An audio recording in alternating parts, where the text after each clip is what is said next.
name's Thomas Elmore. I'm the chair of the Connecticut Historic Preservation Council, and I'm calling to order the January 5th, 2022 Historic Preservation Council meeting. With me this morning are the following council members. Beth Ackley, Beth Burgess will be joining us shortly, Paul Butkus, Marguerite Carnell, myself as chair, Margaret Faber, Leah Glazer, Christine Nelson, vice chair, Sarah Nelson, Sarah Sportman, and Walter Woodward is not with us this morning, and I don't believe Ellen Zappo is with us this morning, but we have a quorum, so we'll get started. The following is the Historic Preservation Council's format and review of public comment procedures. Given the online format of today's meeting, and for those who are visitors today, I want to review and explain our procedures. The order of presentation. I will read each motion and ask for the motion to be moved and seconded. Staff will present the agenda item to the council. Council members will have an opportunity to ask questions. If called upon by staff, a representative of the organization may offer statements or address council's questions. For members of the public who wish to speak to the agenda item, we ask that you identify yourself and your affiliation. After all questions have been addressed and statements made, a roll call vote will be taken. If members of the public have letters and/or written statements they wish to submit for the record, please email them to Jonathan Kinney. His email address is jonathan.kinney@ct.gov. The Historic Preservation Council takes statements from members of the public but does not respond to questions. Lastly, please only address the particular agenda item being addressed at that time. The following is the Historic Preservation Council's policy regarding conflict of interest. The Historic Preservation Council votes on matters which provide leadership, service, and economic development or economic benefits to property owners, consultants, local governments, and not-for-profit organizations. Given this responsibility and to maintain the highest professional standards in the discharge of our duties, it is important to maintain a strong code of ethics for all council members and department employees. In order to avoid possible violations of the Department of Economic and Community Development Ethics Statement, it is necessary for the council to be aware of any situations in which there is a real potential or apparent conflict of interest involving anyone here. A conflict of interest may occur when a public official's participation in agency matters results in personal financial gain. All council and staff have been provided a copy of the Department of Economic and Community Development's ethics statement and governing state statutes. Having reviewed them and today's agenda, members of the council and staff are now asked to disclose any affiliations with entities or projects that may cause a conflict of interest as defined by agency policy and pursuant to Connecticut General Statute 1-79 through 1-89, entitled Code of Ethics for Public Officials. Once disclosed, the member or staff may recuse themselves from that particular agenda item. Having read this statement, are there any council or staff members that would like to disclose a conflict of interest to any of the items on today's agenda? With that question, Beth Burgess has acknowledged that she will need to recuse herself for action 5B1, the stewardship relief grants. Is there anybody else that needs to identify a potential conflict? Okay. Hearing none, recused members will be asked to leave the platform. Staff will send them a text and invite them back once that agenda item is complete. First item on the agenda is the meeting minutes. I've asked Jonathan to hold back the meeting minutes from last month so that we council members were not scrambling at the very last minute. So there is no review and comment of the meeting minutes for this month. First item on the agenda is the 5B1, the stewardship relief grants. The Historic Preservation Council votes to award a stewardship relief grant funded by the Community Investment Act of the State of Connecticut to the below listed applicants in the amounts shown. All grant guidelines and state requirements shall be met by the below listed applicants upon receipt of a grant as administered by the Department of Economic and Community Development. Purpose: basic utility cost per grant guidelines. Applicants: Cromwell Historical Society, $984.50. Harriet Beecher Stowe Center, Hartford, $1,000. Torrington Historic Preservation Trust, $1,000. Total request funding, $2,984.50. Staff recommends the applications for funding. All applicants have been reviewed and include all required attachments. In addition to invoices and proof of payment, have been reviewed and reconciled with the certificate of eligible actual costs. May I have a motion? I'll motion to approve. Paul? And a second? Second, Margaret. Second who? Margaret. Margaret. Thank you, Margaret. Okay. And Good Mary's on the phone. Good morning, Mary. Yeah. Hi, how are you doing? Traffic is finally moving from this ice storm, I guess. Staff does recommend approval. This is the last of our stewardship relief grant applications. The deadline was December 10th. And as I guess everybody's apprised of by now, because we've had a few over the last couple meetings, this grant was put in place during the COVID pandemic to assist nonprofits with just basic operational costs so that the protection of the resource could be, we could help with the protection of the resource. So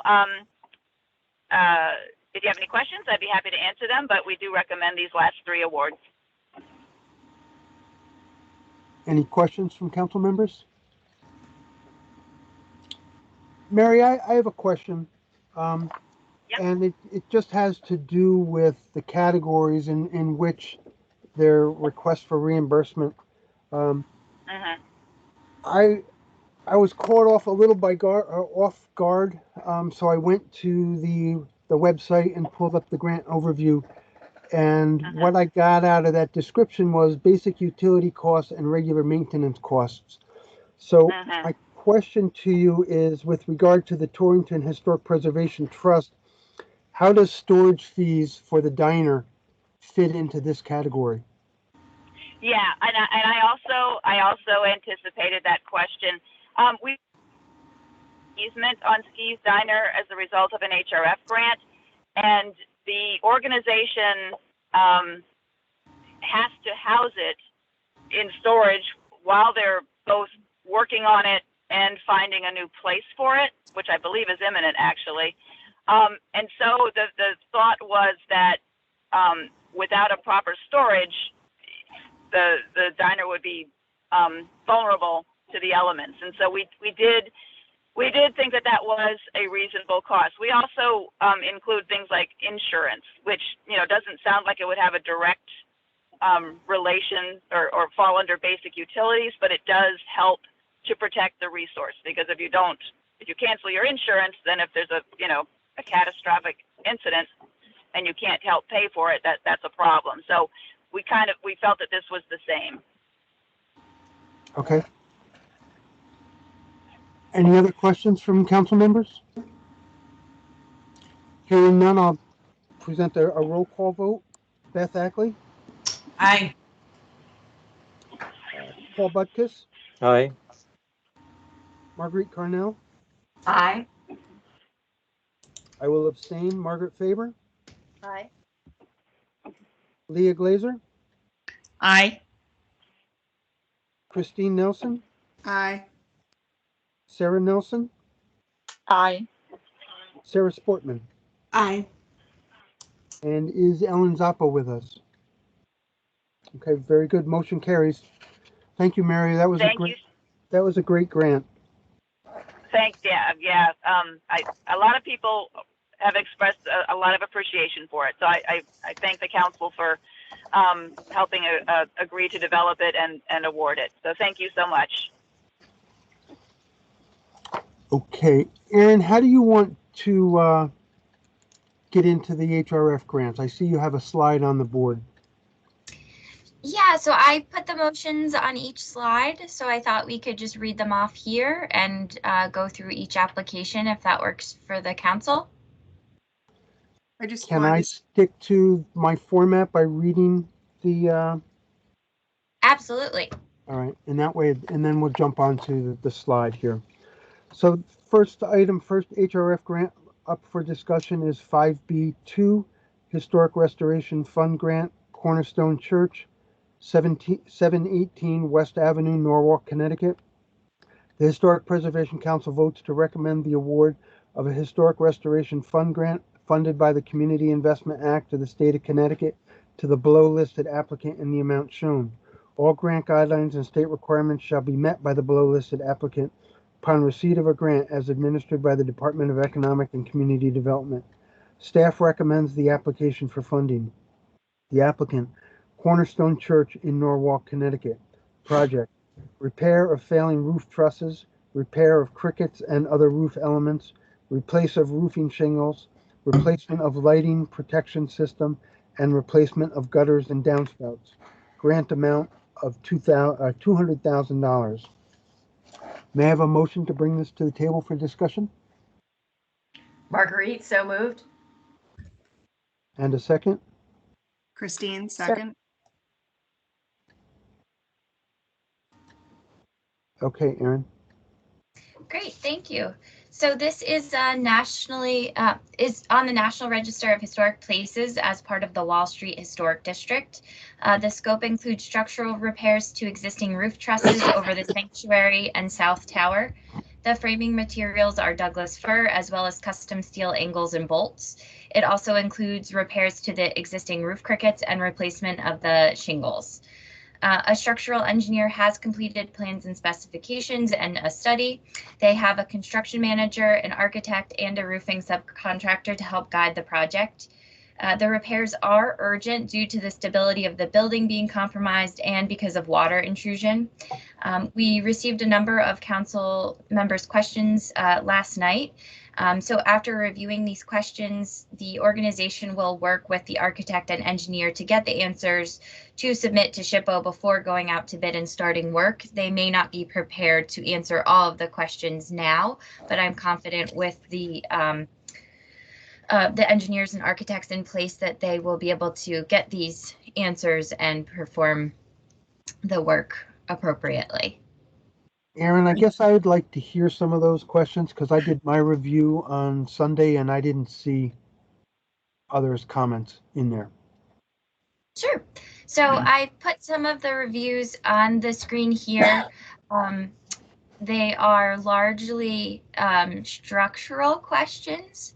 So I think you could guess where those came from. So they're I would say kind of complicated, but I can read them all out loud if you'd like me to, or I can see if Todd Bryant and the architect can address the questions as well. We will do the best we can. Okay. Yeah. Aaron, let's do one at a time, trying to give a 15-minute time frame for application. Okay, sounds good. So the first question is, why are fiberglass shingles specified rather than asphalt shingles? Mark, you want to handle that one? Yeah, actually, they're asphalt shingles that are reinforced with fiberglass. Standard everyday, shingles that you would use, and we're just replacing what was there currently. Okay. And we really have no record of the original roof. I apologize, everybody. I need people to mute themselves because I'm getting an awful lot of reverb and I'm not hearing. So I think if I heard correctly, you're replacing them in kind with what was there. So it will be asphalt shingles. Correct. Okay, so that was just something, I think the application said fiberglass shingles, so I'll just make a note of that. The next refers to the budget. It says the budget summary totals 632,500. The breakdown totals are $682,000. So Todd, did you want to speak to the budget there? Actually, Carol Solheim, who's also on the call, who is a representative of the church directly, she can speak to that better than I can. Carol? Yeah, that budget was what we have from the architects. Right. We are actively pursuing additional funding. We do have the money to do this, but we would like to bring in some additional. We will take a look at the, obviously there is a contradiction in those two numbers, so we'll take a look at what went wrong. Get back to you on that.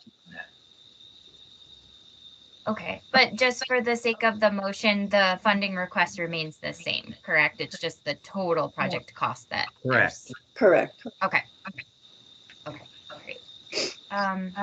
So the next question is, part one of the structural report was not included. Is there any additional structural work identified in that report? We'll have to double check that, but I believe we covered all the items in the report. Yeah.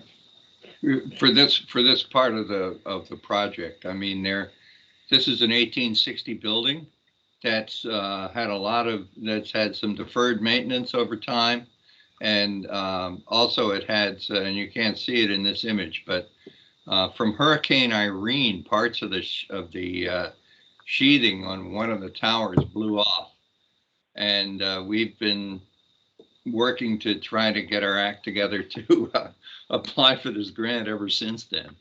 So there will be more, but for this section, the most critical parts of it, I don't think there's any. I think this covers everything in this part of these structural issues, the most critical ones.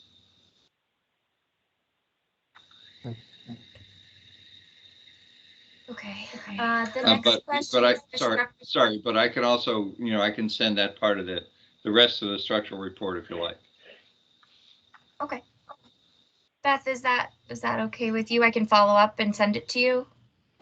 Yes, that would be great. It alluded to a continuation of things, and it just wasn't super clear. So yeah, it'd be helpful to see it. Thanks. Sure. Great. Okay, I'll make sure I make a note to follow up with that. Thanks.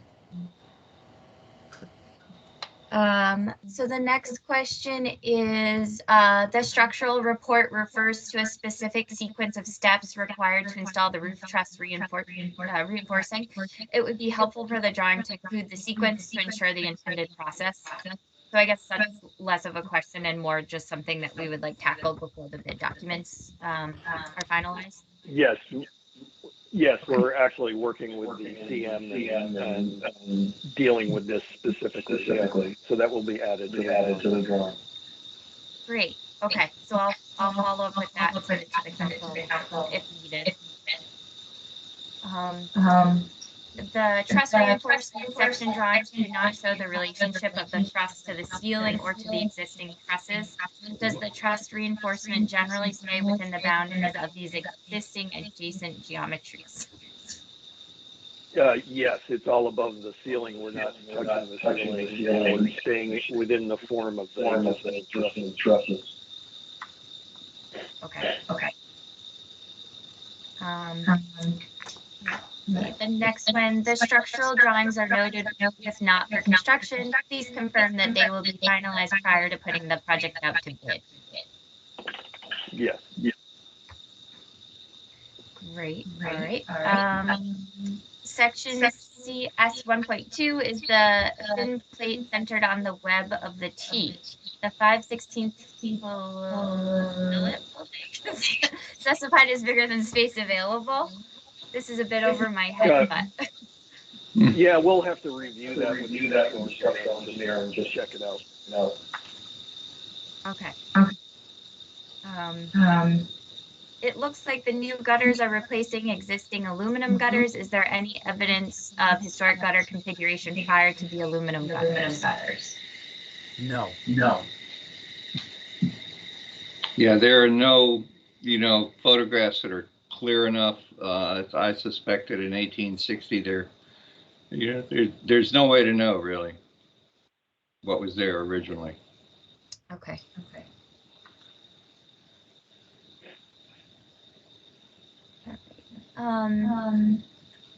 Will the new profile of the crickets change the rake line on the front elevation where it abuts the towers at all? No, it does not.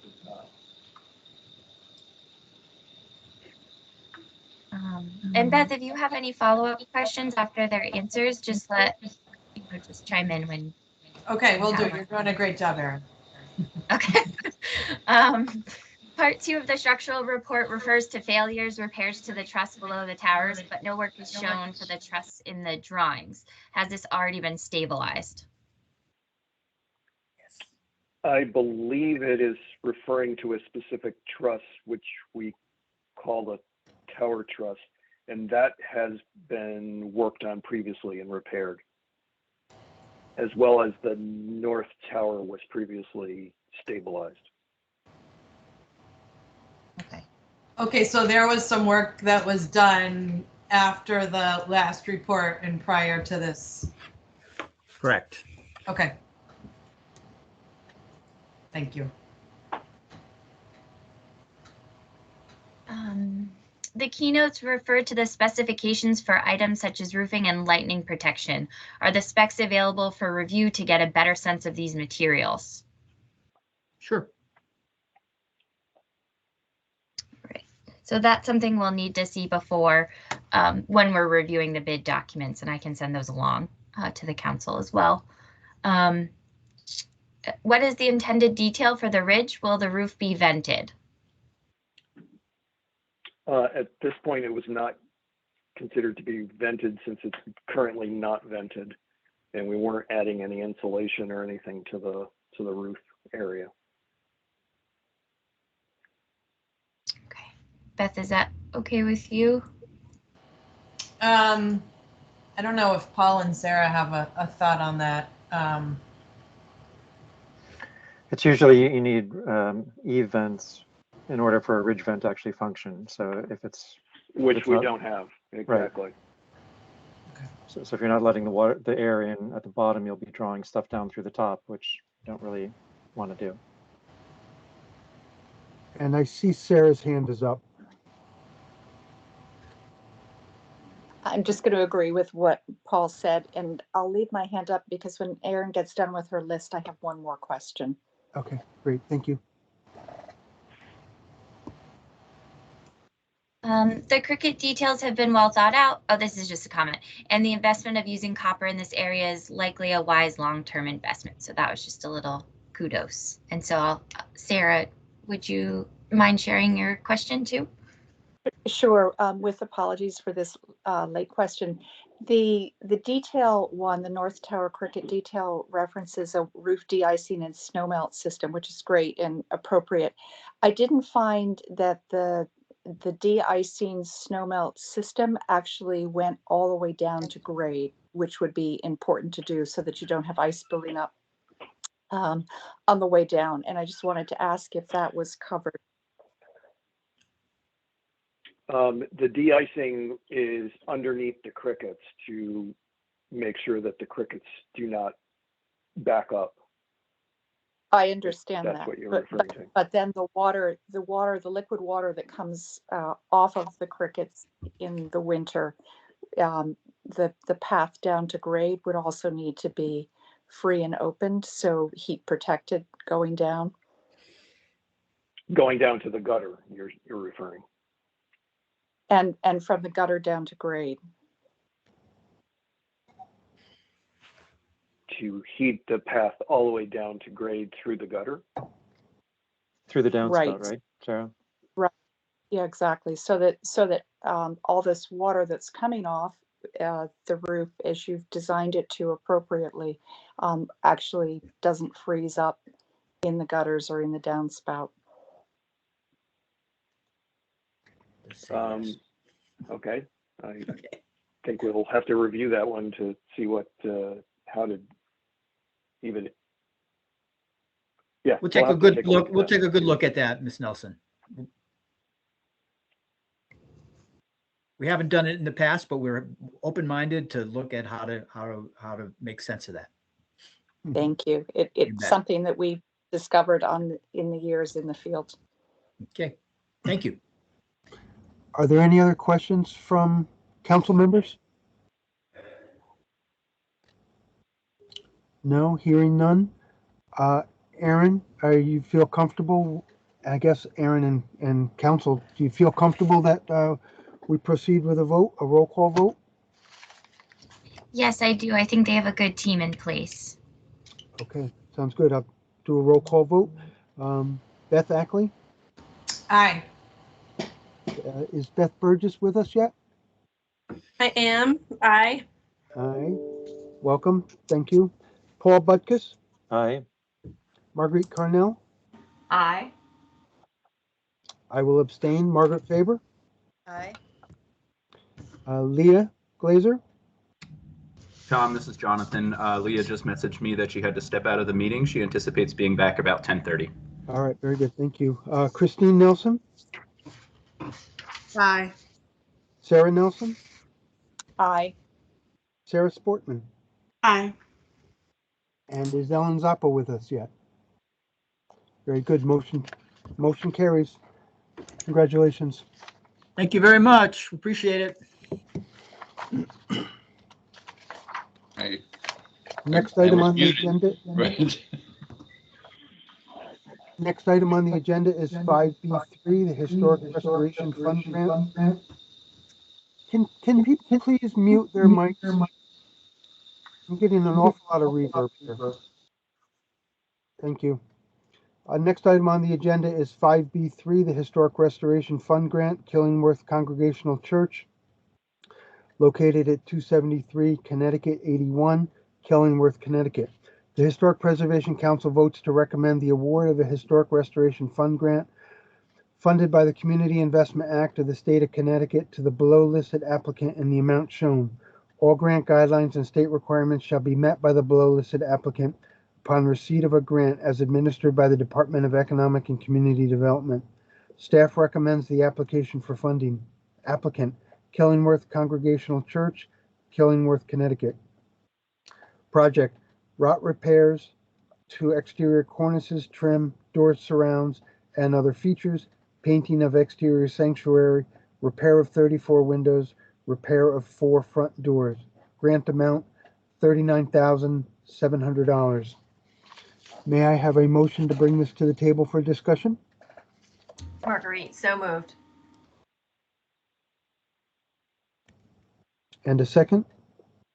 Margaret, Well- second.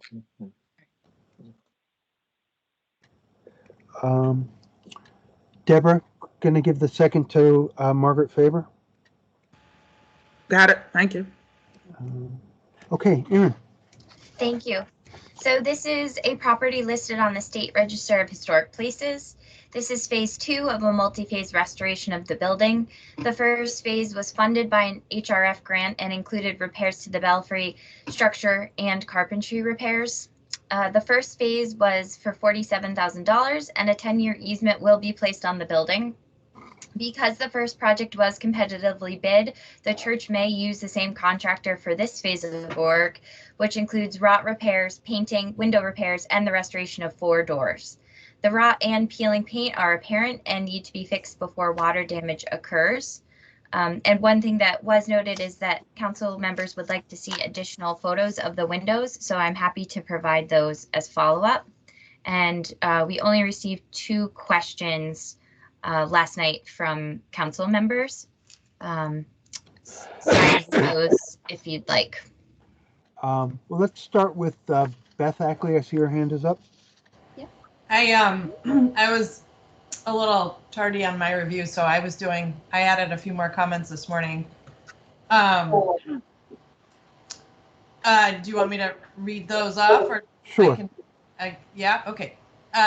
So I noticed one of the photos included some deterioration of the corner trim. and it was next to a rainwater leader. And the ground below the leader is scoured away, which is suggesting that something's clogged in the leader, or something's not functioning properly. So I just wondered if that was part of the project in any way to investigate or to solve whatever that issue is.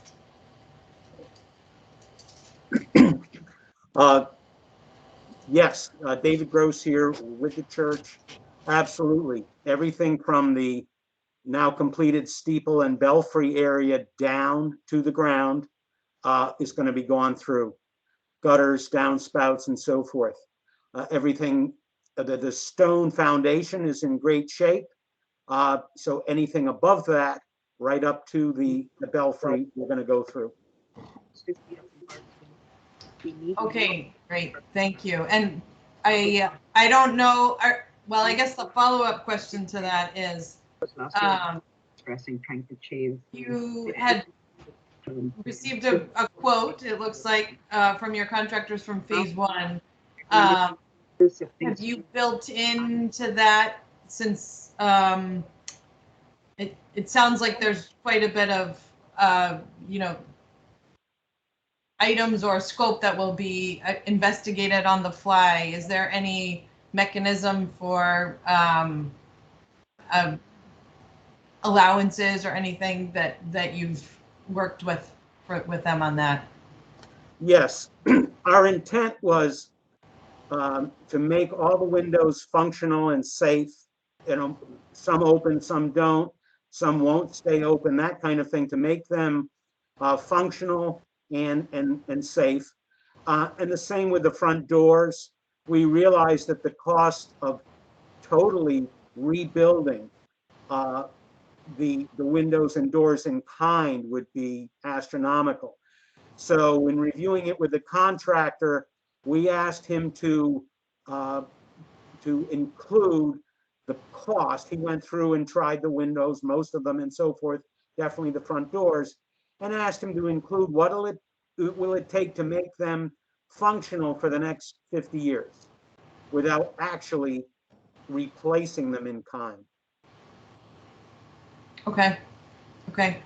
So it sounds like there'll be a little bit of give and take once the work starts. Yes, okay. Correct. And again, and I apologize for being redundant here, the functionality, so that nothing gets to a point where it can be destroyed or whatever by use. It's the functionality that we are shooting for, but it won't be a brand new window kind of thing. Okay.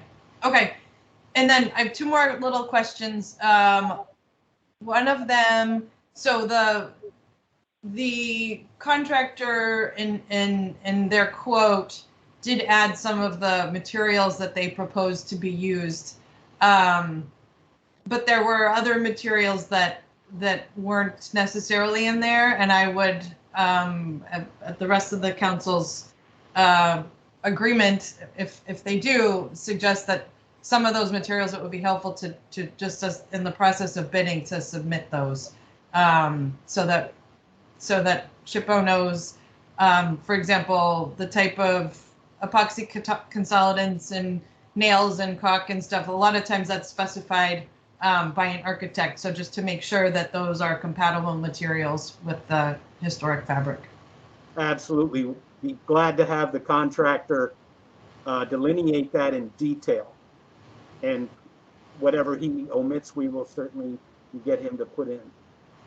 Okay, great. And my last question, there is a mention of chimney removal, I think I noticed somewhere. Is that part of this? That's already been removed. There was a non-original chimney that was added years later for a furnace that has not been in use for years. And so we had that chimney removed.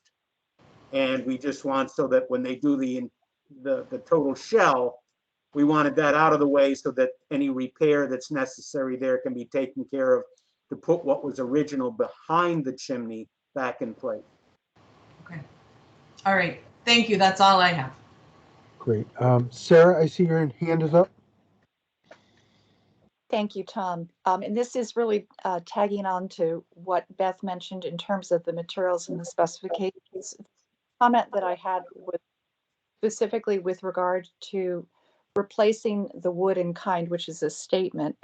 Wood varies considerably in terms of its durability by species. And so being much more specific about the kind of wood that you want to ensure that you get a final project that's going to stand up to the test of time.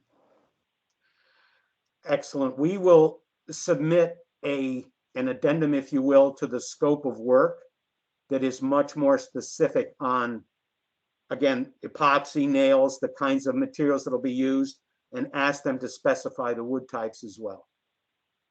That would be great. That's to your advantage. Great, because that revised scope of work, or with an addendum, will become part of our contract with the restoration contractor. So that's helpful, and we appreciate the comment. That's helpful for us to delineate that more clearly in his contract.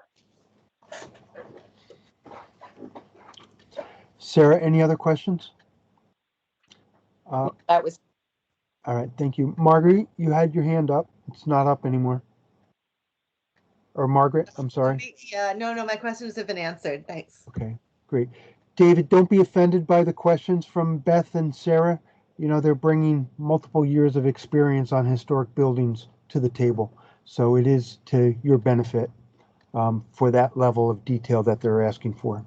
Oh, no offense taken. In fact, I appreciate it, because my feeling is the more definitive the scope of work is, the better off we all are, so that during the work itself, there are no gray areas now that need to be dealt with.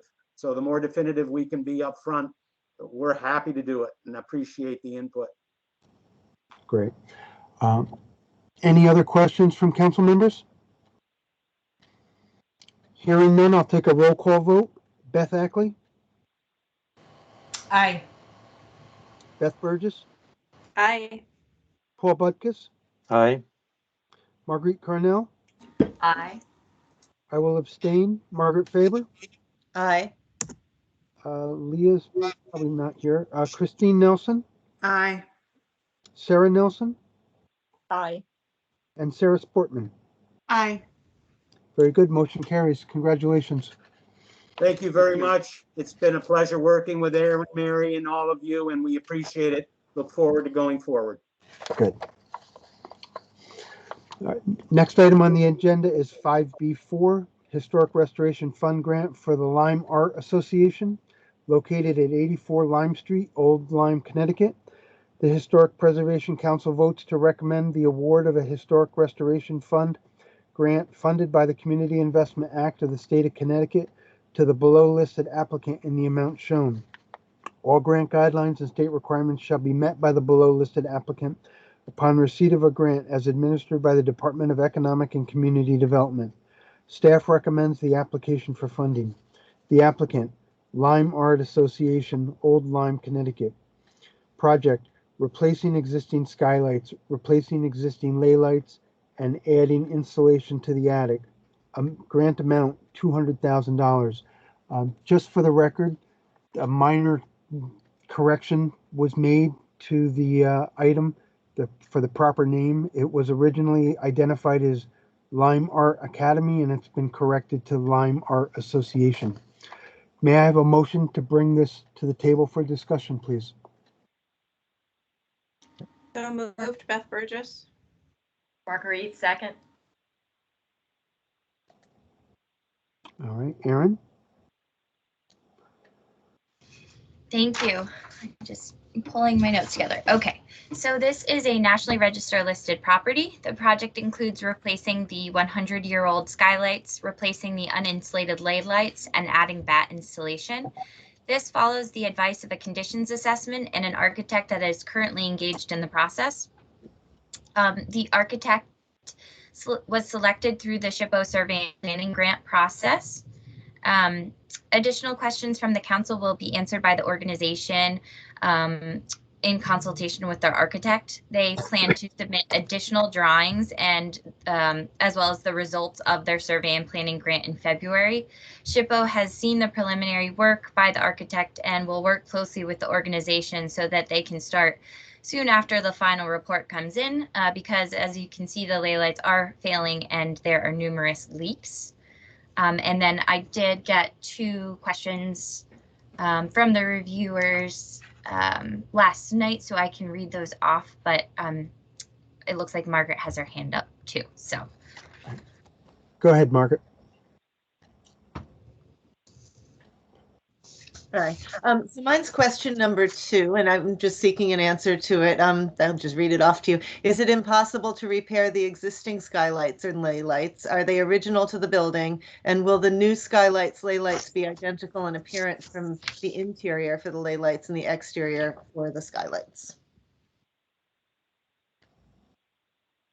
I believe Lori is on the call. Lori, would you be able to answer this question? Yes, I am. Yeah. The ley lights, the configuration of the ley lights, we believe is original, but we're not certain. We know that the plastic panels that cover those, you can see in the photograph on the slide, what looks like the ley light, the windows in the ceiling, we call the ley lights. Those are covered by thin plastic panels, and clearly those are not original. At one point years ago, we understand there was muslin. We don't know how that was used to diffuse the light exactly, but that's what we understand the original material was. So we're not at the original material now either. The configuration that you can see in the photograph of the millwork, the framework will be the same. The cowl wall, the insulated panels, have some supporting network within the panel, and that there is a diagram in our application that shows a possible configuration of that supporting. You know, the cowl wall panels have some thickness, and they're supported within their thickness by a grid work, and that grid work isn't as distinct as the trim work you can see in the photograph, but it is visible as the light passes through it. And that the configuration can be it can be made sort of within the grid work of the trim you can see in the diagram in our application.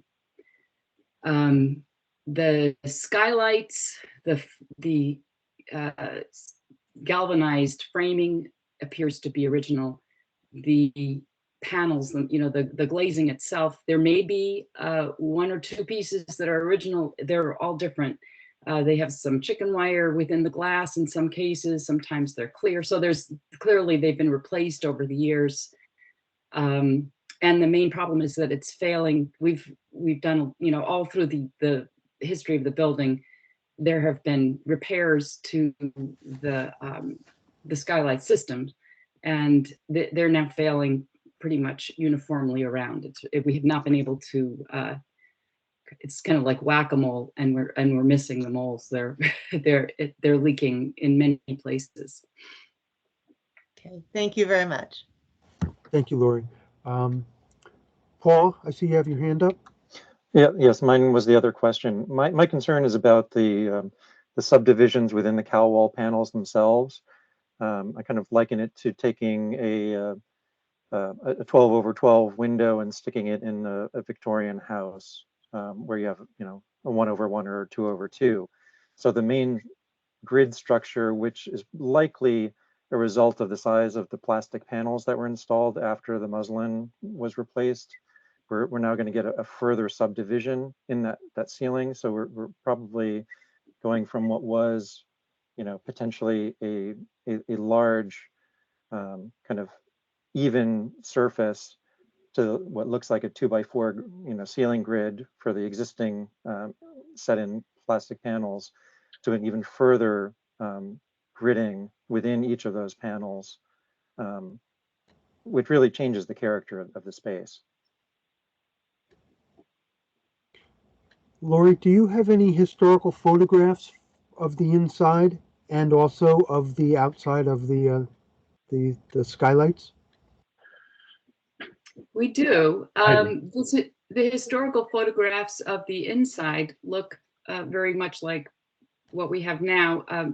It's hard, they're not detailed. With the sunlight coming through, mostly what you see is what you see in the photograph there. So you don't really see the covering because the light kind of obscures the covering. You just see light. And when I've seen photographs of the cow wall, I'm not sure whether I don't think that Greg, who's our architect, who's I believe online, I'm not sure whether he would be able to share any images, but the same effect comes through. It looks like light coming through the lay lights, and it's true that you'd be able to see some supporting structure within the cow wall, but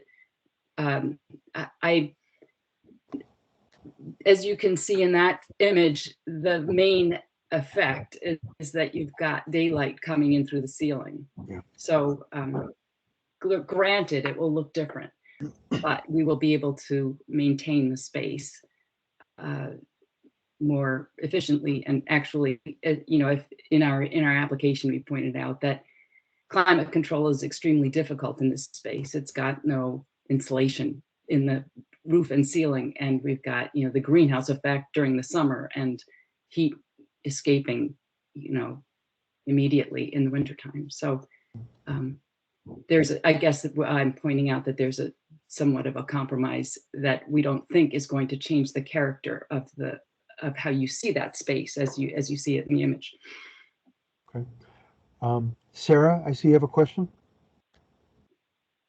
It's just to further tag on to what Paul and Margaret were asking about. So I went back to the report that was done when you had this study, and it looks like one of the options was to have a cow wall lay light above the existing lay light system. And it was noted that that would be compliant with the Department of Interior standards, whereas the replacement with the cow wall lay light possibly might not be. Can I just go back to the decision making with regard to what was your option 2 to see kind of why you landed where you did? Did you discard that strictly because of budget?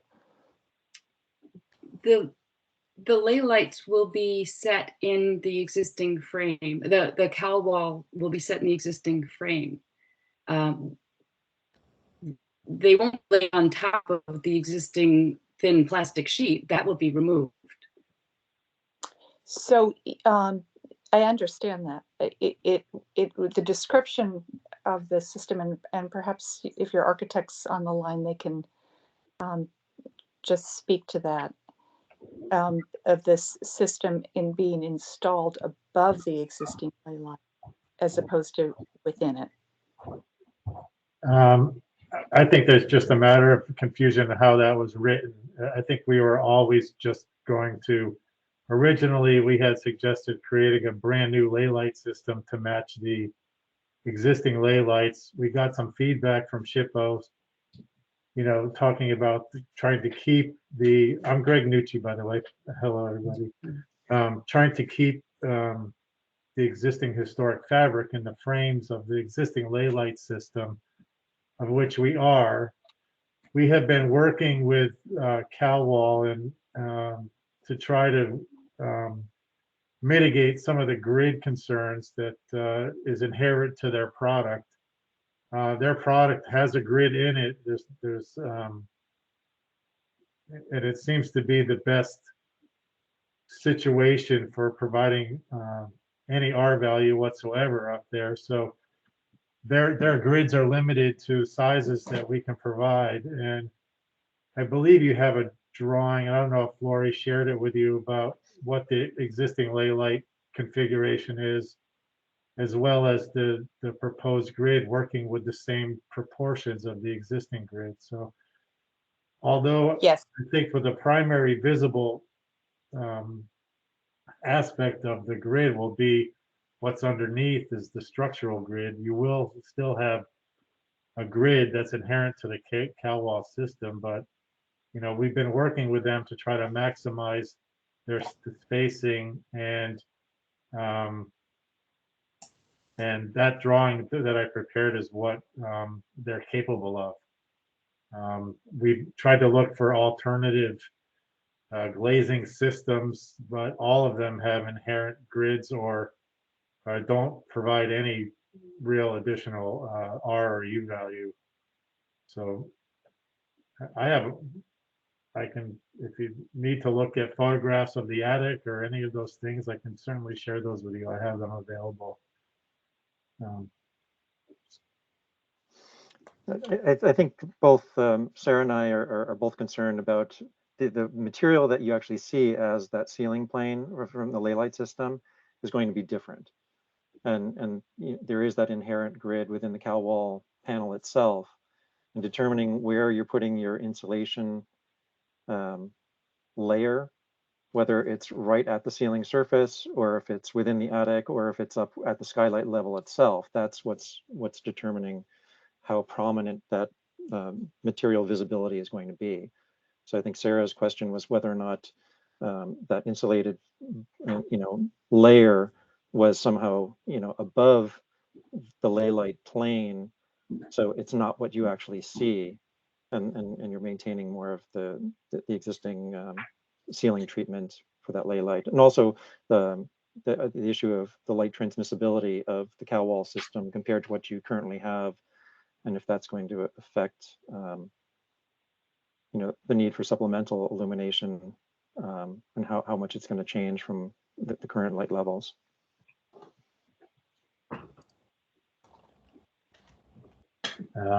I think some of the photographs that were included in the application show that there are steel bars that support the ley light system.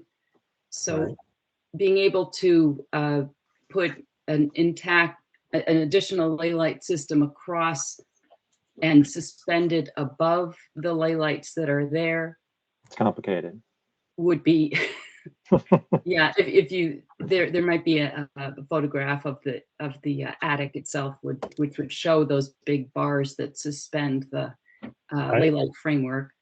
I have photographs on Yeah, my here. screen if you let me share it. And the decision of not using the skylights as your thermal zone and underside of the roof and dropping it down to the ceiling. I mean, how tall is the ridge above the ley light?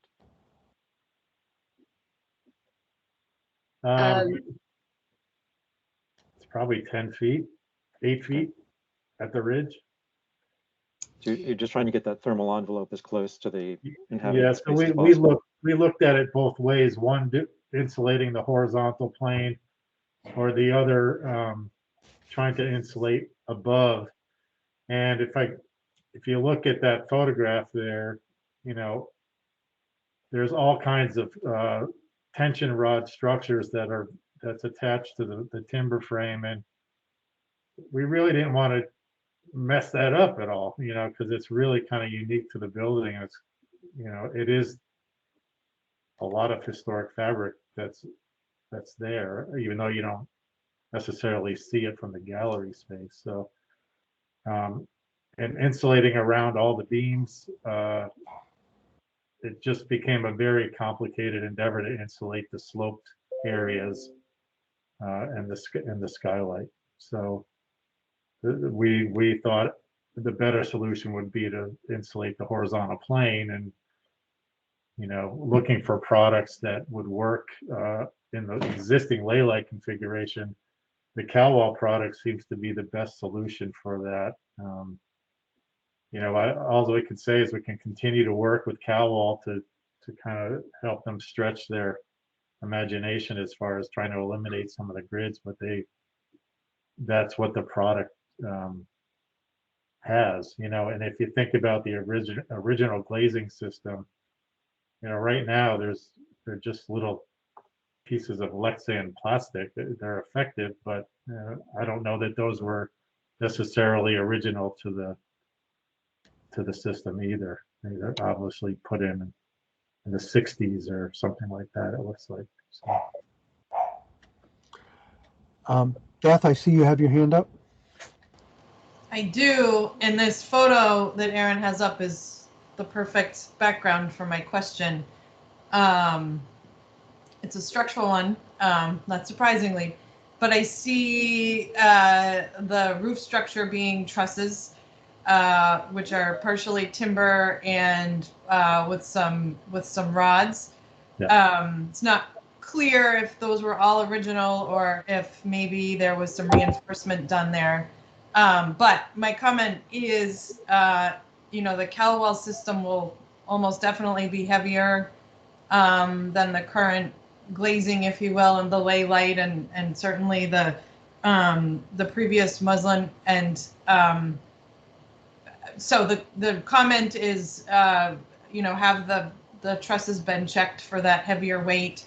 Also, there's usually a heavier weight associated with, once you insulate an attic, more snow might stick to the roof. Yeah.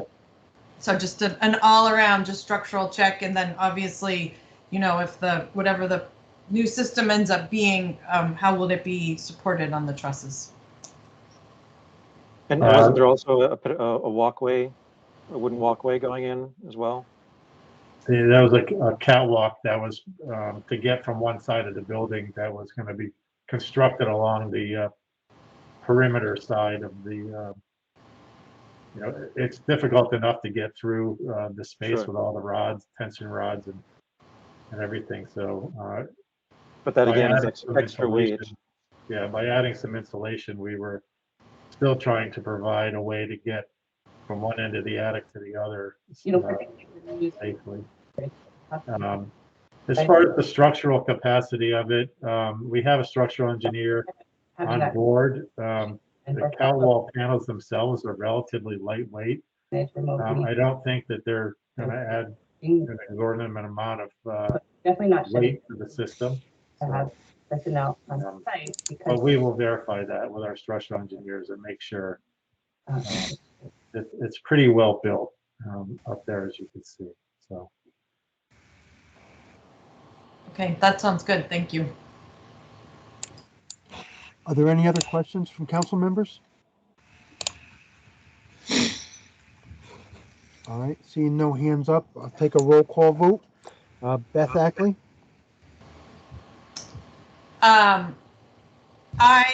With the sort of discussion of reviewing things as they come forward, I guess. I'm not phrasing that very well. Somebody else might have a better way to phrase it, but. Well, so Aaron, that begs the question. Are you prepared to follow up with these types of questions with them if we approve this? Because Yes. we won't see it again if we pass it. Well, so I wanted to ask Lori, so when do you think that all of the reports, you're hoping that they're done in February, right? Right. That's on track. Okay, so maybe it would be worthwhile if the council reviews this again for the March meeting, and then everyone can see the drawings, feel really comfortable with it. I always, I really value the architects and engineers' input, and I think I'd feel more comfortable with the bid documents and everything if you guys have looked it over one more time. So is it possible to table this until the March meeting and we can bring it back, call it back then? Yes. I think that would make me more comfortable, but I defer to the council. Well, excuse me. Just, will we be able to make sure that we address the questions? I appreciate the council's questions and understand that we might not have all the information right now to answer them satisfactorily. But I would love to be able to make sure that next time we do have all the information to answer their questions satisfactorily. So I don't want to come back and be at the same place with these sort of gray areas. I don't know if there's a mechanism to get questions to us and make sure that we come forth with the sufficient information for the next meeting. Yes, I took a lot of notes, and I can also review the transcripts and make sure that I have everything down, and I'll run it by the council just to see if there's anything else that I missed or that you'd like to add, and then I'll pass them along to you, Lori, if that works for you. Great, and the council. thank you, that's good. Aaron, and keep in mind, council's going to want to see the reports that are under production now, because those may spur on some additional questions.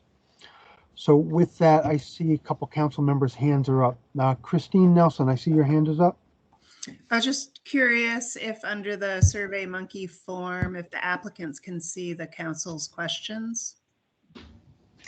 There is an option to let the applicant see the comments. I have it turned off in case you know we wanted to keep it private, but I can absolutely open that back up. Yeah, I know we're all new to it, but it's wonderful, and it's a really great way for us to communicate progressively. Yeah, I'll definitely open it back up, and I think that way I can upload the additional documents too that Lori gets. So you'll be able to look at it all in one spot. Thank you. Sarah, I see you have a question. It's a comment, Tom, and it seems that a lot of our discussion this morning was actually about the sort of inherent characteristics of the insulated cow wall system. And one of the things that would really help answer council questions that's easily done is to get a sample from cow wall, you know, say a size of the existing brick stone, and hold it up against the existing skylight and take a picture from the level that one would be viewing it at. And then you've got a basis of comparison about how much of a visual intrusion the additional reinforcing of the glass system is. Suggestion. That's a great idea. I was thinking the same thing. Great. We'll try to do that before the next meeting and get some photographs and some real life, you know, experience of the space with the cow wall. Yeah, that, you know, the manufacturers want to sell their product, so they're very good about providing samples. So work with them to do that. Yeah, actually, I saw Greg had a panel in his hands. So, are there any other questions from council members?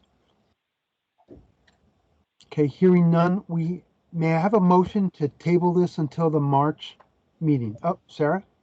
I think Marguerite. No, the table. I think Marguerite may have her hand up. I just didn't want to miss. Yes, I did. Thank you.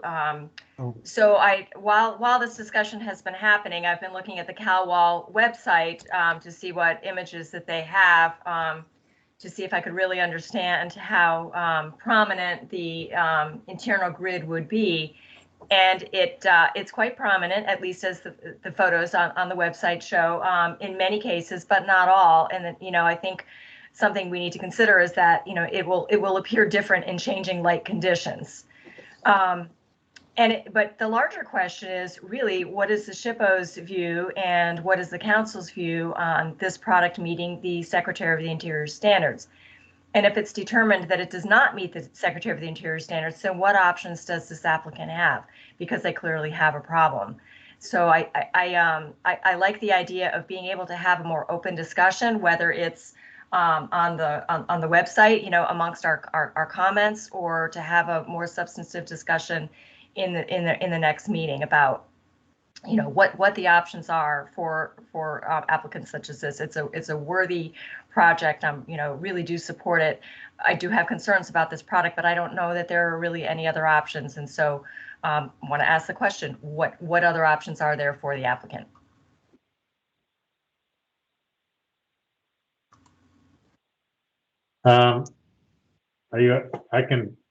We've been trying to get other types of sandwich panels for this project that didn't necessarily have grids in them, but the samples that I've received are really not what I would call quality. But I'd be happy to share those products with you. You know, it's just, we're not getting the insulation value, and we're not getting the kind of the quality. They all have some kind of a pattern or structural internal system that holds these two sheets together, and some of them are really intrusive.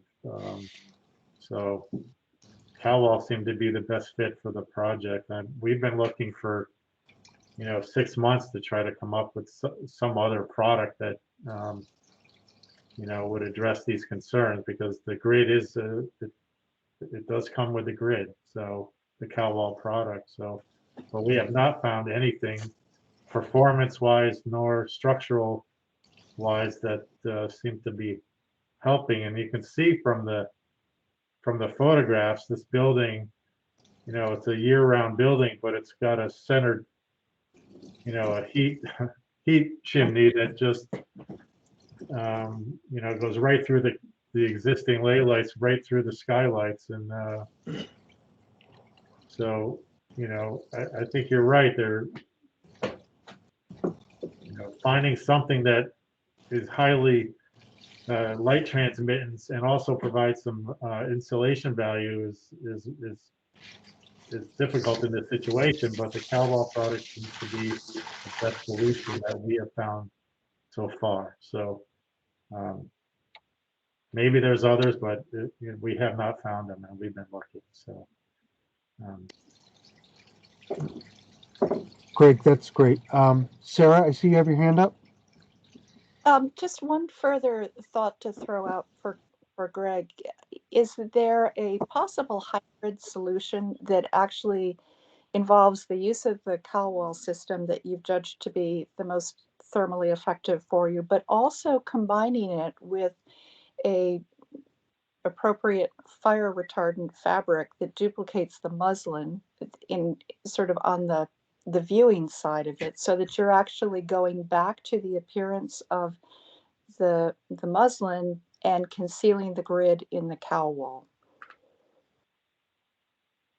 Perhaps. I think if you're going to try to hide the grids with the fabric, you're probably going to eliminate some light that comes through too. So I think you're just going to add another layer that's going to block the light from the skylights. So, I mean, we could certainly try that in a sample out there, or, you know, we'd be happy to try it, but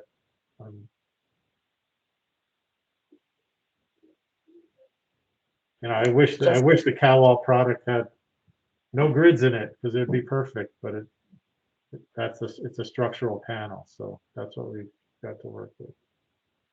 So.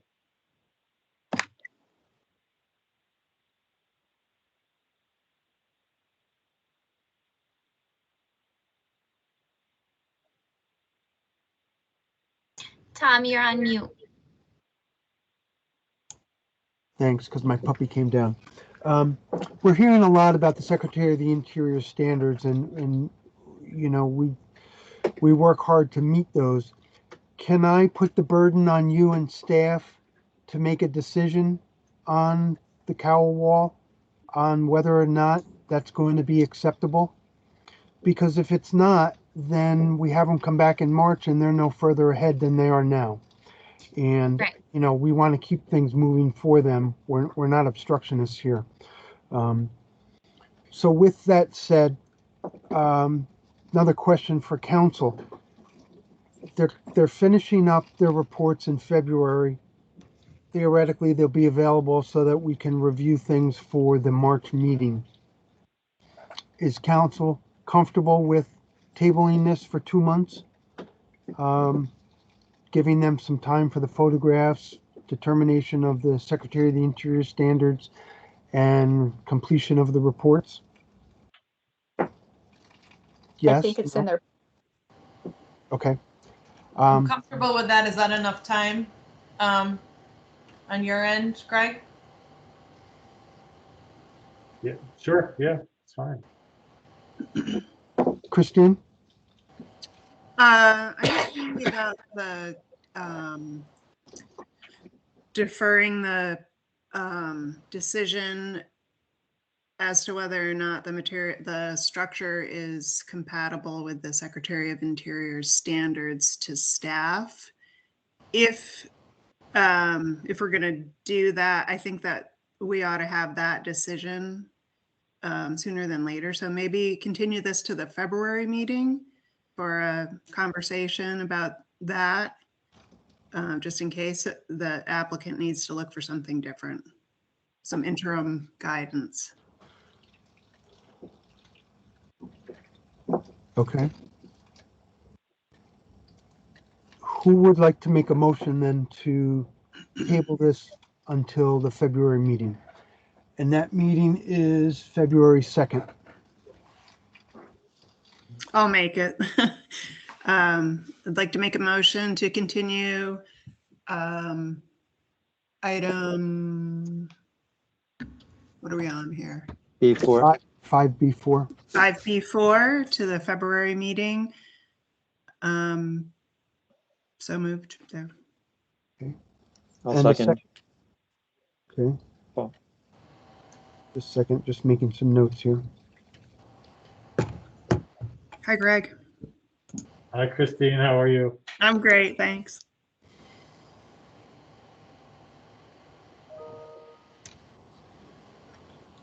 All right, so we have a motion on the table to table this until the February 2nd meeting. Any discussion on the motion? Okay, hearing none, I'll take a roll call vote on the motion to table this agenda item till the February 2nd meeting. Beth Ackley, Aye. Beth Burgess, Aye. Paul Butkus, Aye. Marguerite Carnell. Aye. I will abstain. Margaret Faber, Aye. Leah Glazer. Leah back yet? Christine Nelson, Aye. Sarah Nelson, Aye. and Sarah Sportman. Aye. Very good. Motion carries to table this until the February 2nd meeting. Thank you. Hey, Tom, this is Jonathan. Leah is back. Leah is back.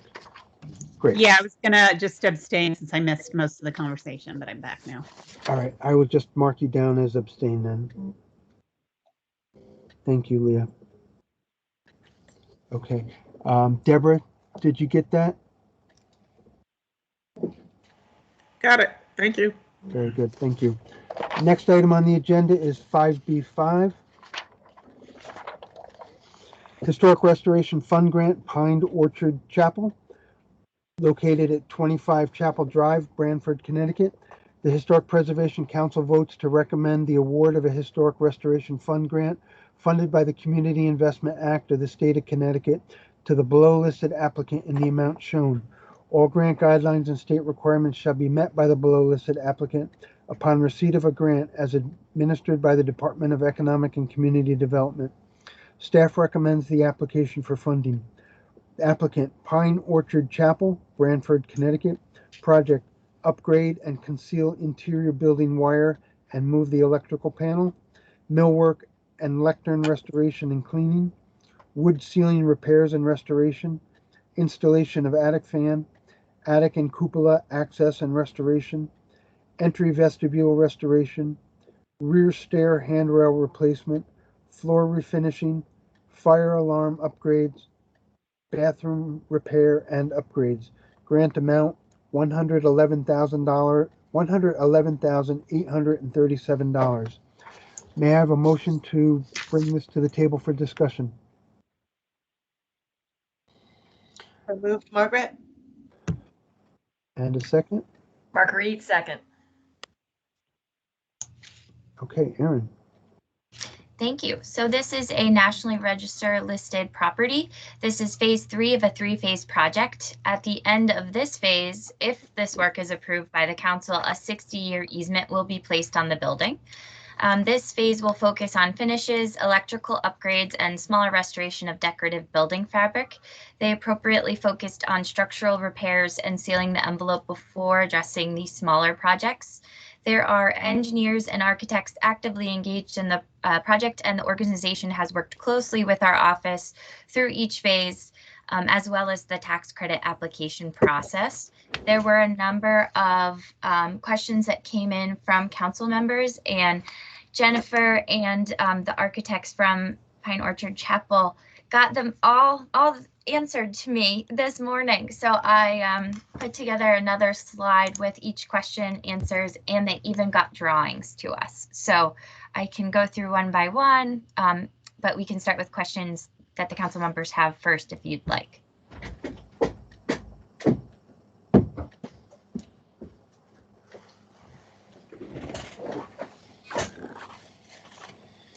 I'll go through the questions. Does that work for everyone? Okay, so the first question was, how will the millwork finish be treated? So we're talking about cleaning, stripping, staining here. So they are noted below, which is use a dry cloth and wood cleaner, buff areas, stained areas, ceiling areas may need additional cleaners to remove existing stains, provide sufficient ventilation, and use caution due to material spirits flammability. So I think that they are doing a sensitive approach. I feel comfortable with it, but open it up to the council.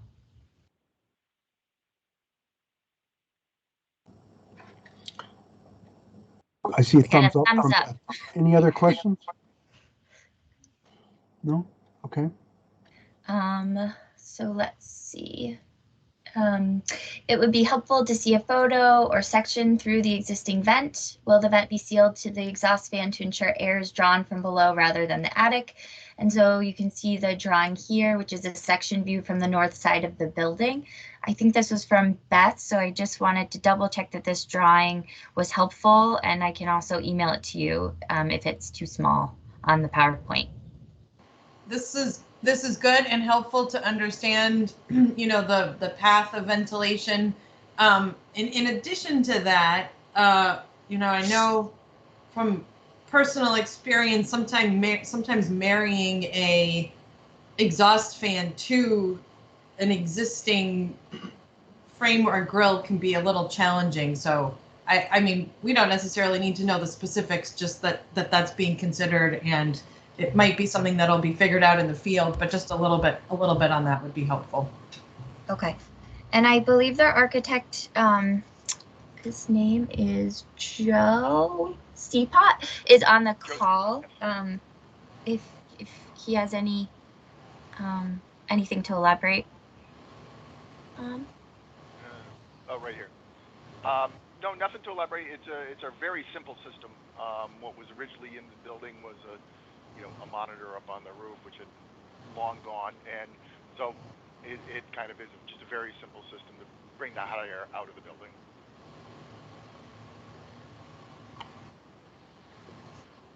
Okay. Sorry, just taking notes. All right. So, Beth, if it turns out that they find out some additional info in the field, I'll send that along to you. Yeah, and just, you know, just something for them. I mean, this will happen in the field anyway, but, you know, if the exhaust fan is a different size to the register, you know, there needs to be some kind of a flange or whatever. And like I said, we don't necessarily need to know the details here, but just something to be aware of. It'll be all custom designed to the existing grill that's up there now, and appropriately sized. So yes. Okay, great. Thank you. All right. Thank you. Regarding the drainage, are there issues with roof runoff damaging the structure along the foundation, and are there plans to mitigate this with site work?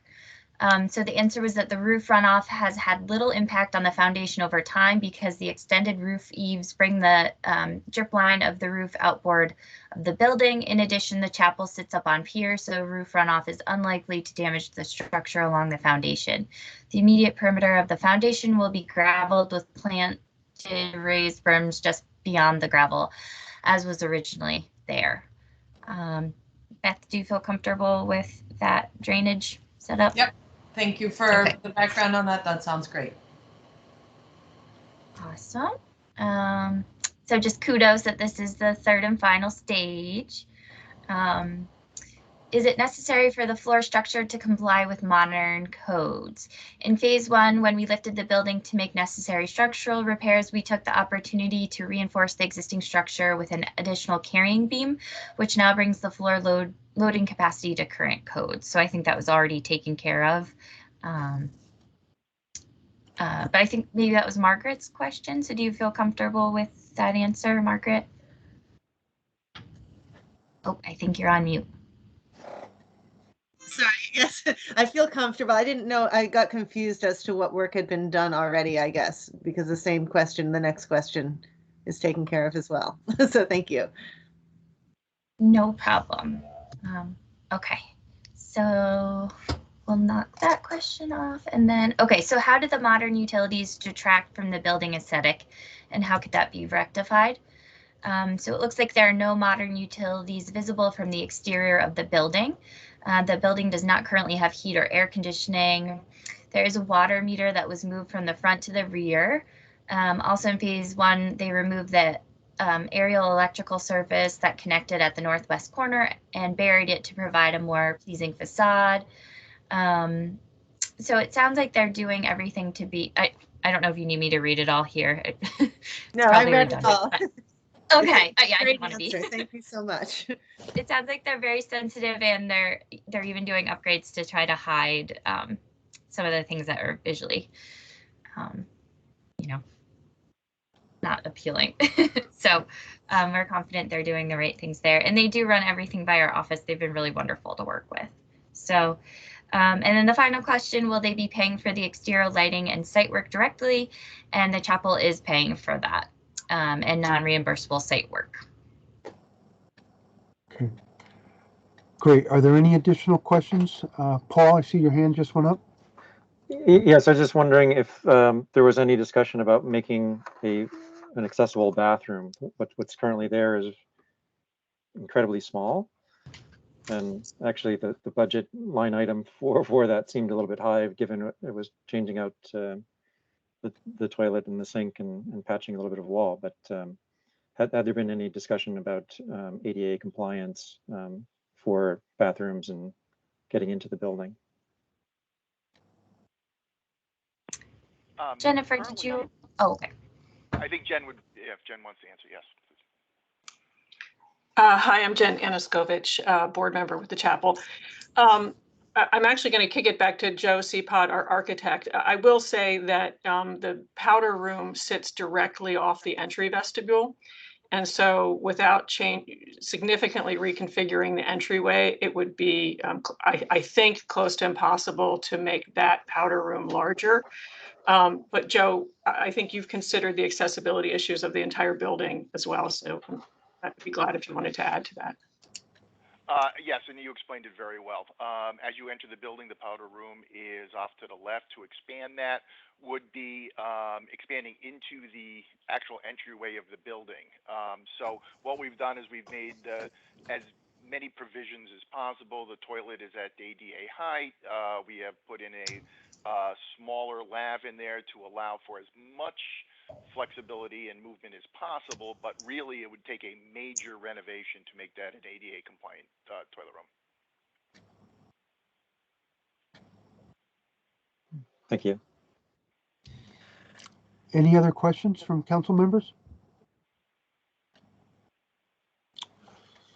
All right, hearing none, I'll take a roll call vote. Beth Ackley, Aye. Beth Burgess, Aye. Paul Butkus, Aye. Marguerite Carnell. Aye. I will abstain. Margaret Faber, Aye. Leah Glazer, Aye. Christine Nelson, Aye. Sarah Nelson, Aye. and Sarah Sportman. Aye. Motion carries. Congratulations. Thank you. Could I just real quick say a thank you to everyone? I on behalf of the Pine Orchard Union Chapel, you may not know this, but we brought our first application in April of 2020 at a time when COVID had just hit. We're an all-volunteer organization. The building's 120 plus years old. We had no idea what we were in for. We submitted an application at a time when you were accepting them monthly. We tried to figure out how to phase our work under those conditions. We submitted it electronically for the first time for us and for you, and the staff was absolutely amazing about it. In between grant 1 and grant 2, you switched to a 6-month period.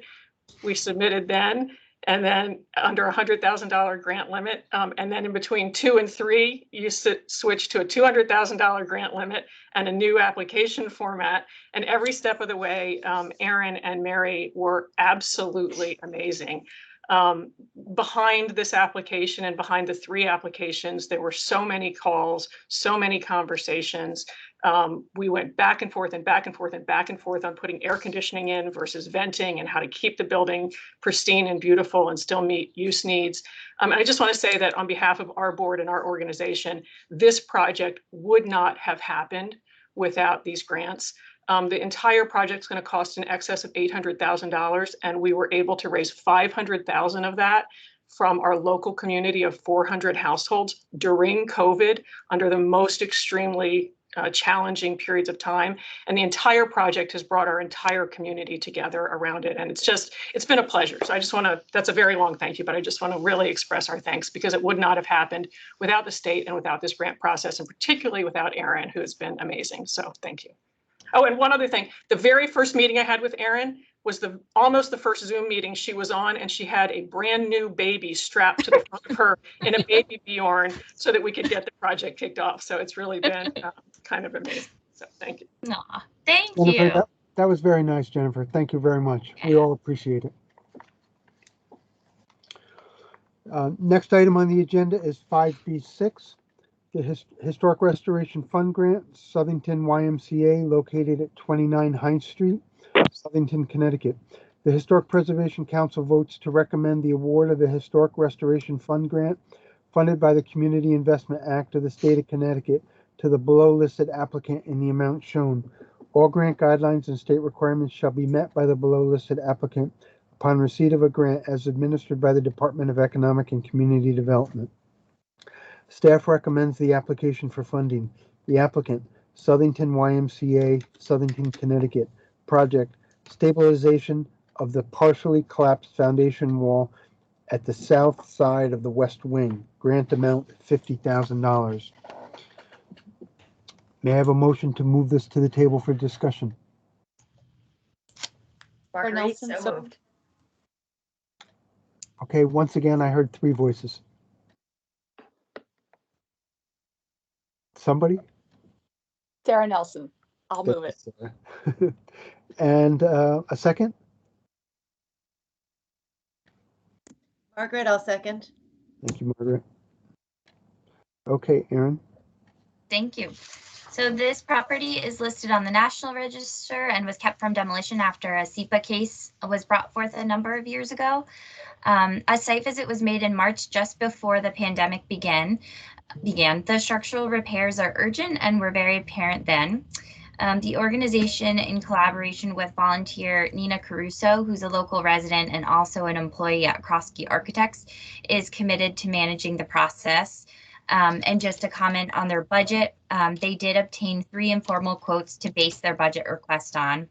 And the organization, the highest quote was $44,800. So they added a contingency to that, and that's why they requested $50,000. The organization does have the match committed and in place, so they will be able to do the project if it comes in higher than anticipated. And from a state perspective, because it's a reimbursement grant, if they don't end up using all of the money, we would just fund them half of what was submitted from the total of their receipts. Hopefully Thanks, that Ann. made sense. It's good, and I appreciate the contingency. Thank you for that. Beth Ackley, I see your hand is up. Yes, I was didn't get my comments in very early on this one, so I have some posted on the SurveyMonkey. So I'll just read a couple of them here. I mean, structural stability is obviously key to the success of this project. So I wondered if GNCB would be retained for review of the construction during construction review or for construction review services, particularly with regard to shoring. Perhaps the plan should note that shoring should be reviewed by a registered structural engineer, which is sometimes independent of the engineer of record. And I also, as part of that, noted that the chimney adjacent to that on the end wall to the rebuild, could potentially be a concern when that foundation's removed. So the means and methods of that are going to be pretty important. So I guess the question is, will there be a professional retained for construction review services? And then the comment about being pretty careful about shoring. Do you want me to just fire all these off, Erin, and then? Well, Beth, let me. hang on a second. Erin, do we have anybody from the applicant on with us? I just checked. I think Kevin Sims from the YMCA is on. I texted Nina, but let me see if she's on. They're both Yay. here. Okay. All right. Yeah, I'm on as well. I'm not sure if you can hear me. My connection's not great. So what I'd like to do is to address each question individually so that we council members understand the response. So just to reiterate, so we were wondering if GNCB will be retained for the project just to be an extra set of eyes and to address the shoring. So that's the first question. Do you know if they'll be retained, Nina or Kevin? Yes. Excellent. Okay. Easy answer. And then the second was just a note about the chimney that's adjacent to the end wall and that it could be problematic. So just something to flag there. And I can send some notes just recapping this conversation to Nina. Great. Thank you, Erin. Beth, go ahead. So the second comment I had, the drawings specify that foundation rebuilding is in like kind, and I think we already discussed this a little bit under a different project.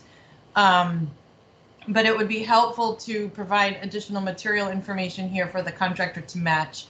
The foundations appear to be random rubble brownstone.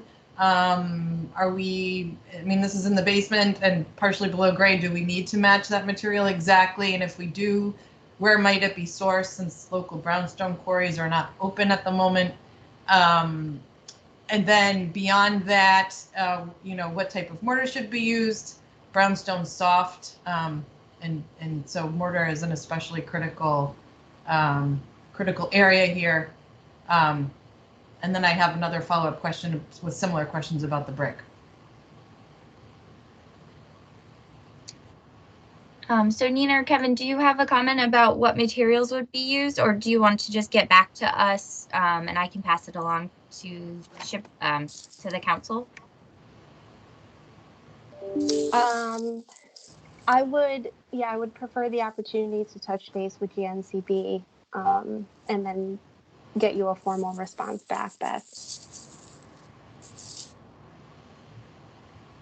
No problem. Sounds good. I I had made a comment that particularly for any brick, that mock-ups and samples for masonry work would be very helpful to show color and tooling. And then my last comment is, what was the root cause of the foundation collapse? Is it simply, is it a hydrostatic soil or hydrostatic a water issue below grade? And if it is, by excavating this foundation, is there an opportunity to add a curtain drain or damp proofing along the wall? And actually I do have one more comment after that. Nina, did you want to include that in your questions to GNCB and submit that as well, a response to that as well? Kevin, do you have any insight into that? If No, unfortunately then not. yes. Yeah, I'd have to see if we can get some history before the purchase of the building, which I can definitely do. But as far to my knowledge, we don't know the cause of the damage for the foundation. Okay. It's a big failure. So, a significant failure. So we wouldn't want to see the same thing happen again after investing money in it. And my last question is, some guidance in the drawings would be helpful to understand how the sill should be treated during construction and ensure, for example, ensure that it's well shimmed. Does it need to be borate treated? Should it be protected from moisture? Maybe drawing a little section through there and what the treatment might be if it was found to be deteriorated once once everything was taken apart.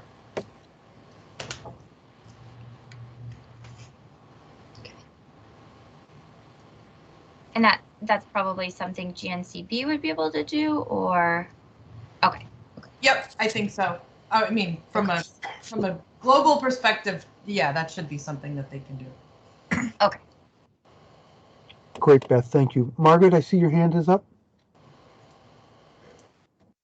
It shouldn't be. It Sorry. was. Okay. Okay, I don't know. That's fine. Paul, I see you have a question or a comment.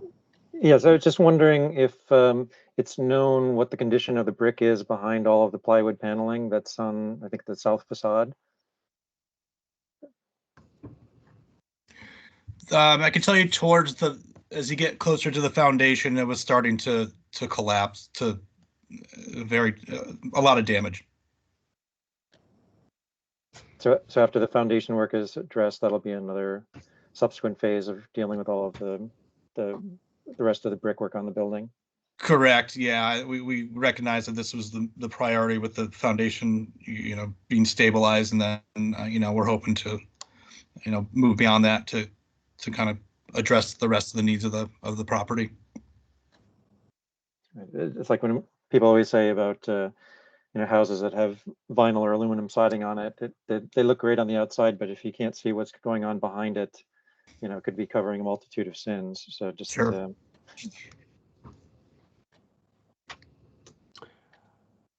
Any other questions or comments from council members? All right, seeing none. Beth, a question for you. Considering you had all the questions, or except for Paul's question here, are you comfortable with approving this with these being addressed and having staff follow through? I might throw that back to Aaron. Aaron, are you comfortable reviewing feedback from all these questions, or would you like input from us on that? I think because Nina is involved through Kroski and has a really good relationship with GNCB, I think I can work with this group, and if you want, I can always shoot you an email too, and just have you be a second set of eyes if you have time. So I'm comfortable with this. Okay. I'm always happy to contribute however I can, but if you're comfortable doing this, I'm comfortable doing our vote on it. Okay. Okay, great. Any last questions or comments from staff or from council members, sorry. All right, hearing none, let's take a roll call vote. Beth Ackley, Aye. Beth Burgess, Paul Butkus. Aye. Beth, was that Beth? Yes? Yes, aye. Okay, thank you. Paul Butkus, Aye. Marguerite Carnell, Aye. I will abstain. Margaret Faber, Aye. Leah Glazer, Aye. Christine Nelson, Aye. Sarah Nelson, Aye. and Sarah Sportman. Aye. Very good. Motion carries. Congratulations. Thank you, everyone. Thank you all very much. Next item on the agenda is 5B7, a Historic Restoration Fund Grant, Kellogg Eddy House, Town of Newington, located at 679 Willard Avenue, Newington, Connecticut. The Historic Preservation Council votes to recommend the award of a Historic Restoration Fund Grant funded by the Community Investment Act of the State of Connecticut to the below-listed applicant in the amount shown. All grant guidelines and state requirements shall be met by the below-listed applicant upon receipt of a grant as administered by the Department of Economic and Community Development. Staff recommends the application for funding. The applicant, Kellogg Eddy House, Town of Newington, Connecticut. Project, wood shingle roof replacement and repairs of copper valleys. Grant amount, $123,800. May I have a motion to move this to the table for discussion? Sarah, so moved. So moved, Beth Burgess. I'm going to give that to Sarah, and Beth, I'll give you the second. Alrighty. Deborah, does that make sense to you? It was Beth Ackley, Sarah Burgess. Nelson, Beth Burgess. Burgess. Okay, thank you. All right, very good. Erin, you're up. Thank you. So this property is listed on the National Register. And while the roof was replaced only 5 years ago, 7 inches of spray foam was added directly underneath the roof sheathing, which restricted airflow and resulted in cupping of the wood shingles. I believe the spray foam is only on the sheathing, but the town can comment. I think Joe is on, and so is Sonia, on whether it's also on the roof joists and trusses. I'm not sure.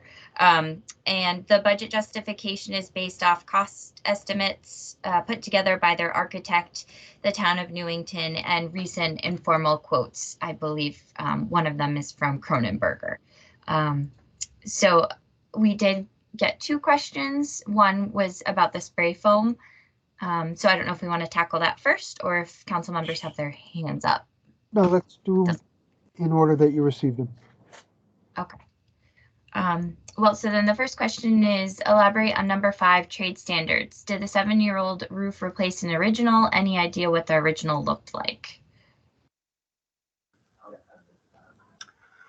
Hello, my name is Joe Salamone. I'm the Director of Facilities here for the town of Newington. Thank you for having me today, and I appreciate your time and Erin's time as well. It's been a pleasure working with her. This is my first grant on historical property, so it's been a pretty good experience so far. It's been a learning experience. So I've only been the director here for a short time, 5 months in total. So unfortunately, I don't have the answer to what the roof was prior to the wood shingles. To the best of my knowledge, it was wood shingles and they replaced them in kind. And I think that when I pulled up the National Register nomination, I think that's what I saw there as well. I'm sure if needed, I can probably touch base with the Historical Society, and I'm sure there was a photo of at some point that would probably substantiate that if it's required. Okay. I don't remember who submitted that, but this question, but are you comfortable with that answer? Maybe it was Margaret. I can't remember, but. This is Leah. I feel it wasn't my question, but I think I had the same question. I just reviewed it late, but I think that it would be helpful if people could upload a National Register nomination with these applications so that we can understand what original materials were or what the status of the structure was like and why it became, why it's significant more directly, if that's possible in the future. Yeah, that's definitely easy to do. Aaron, I was just writing an email to you to say the exact same thing. And if we can be any help with, I don't know if we can upload things, but those are often out on the internet and I look for them. So anyway. Great, thank you. Yes, I will add a section for those to be uploaded.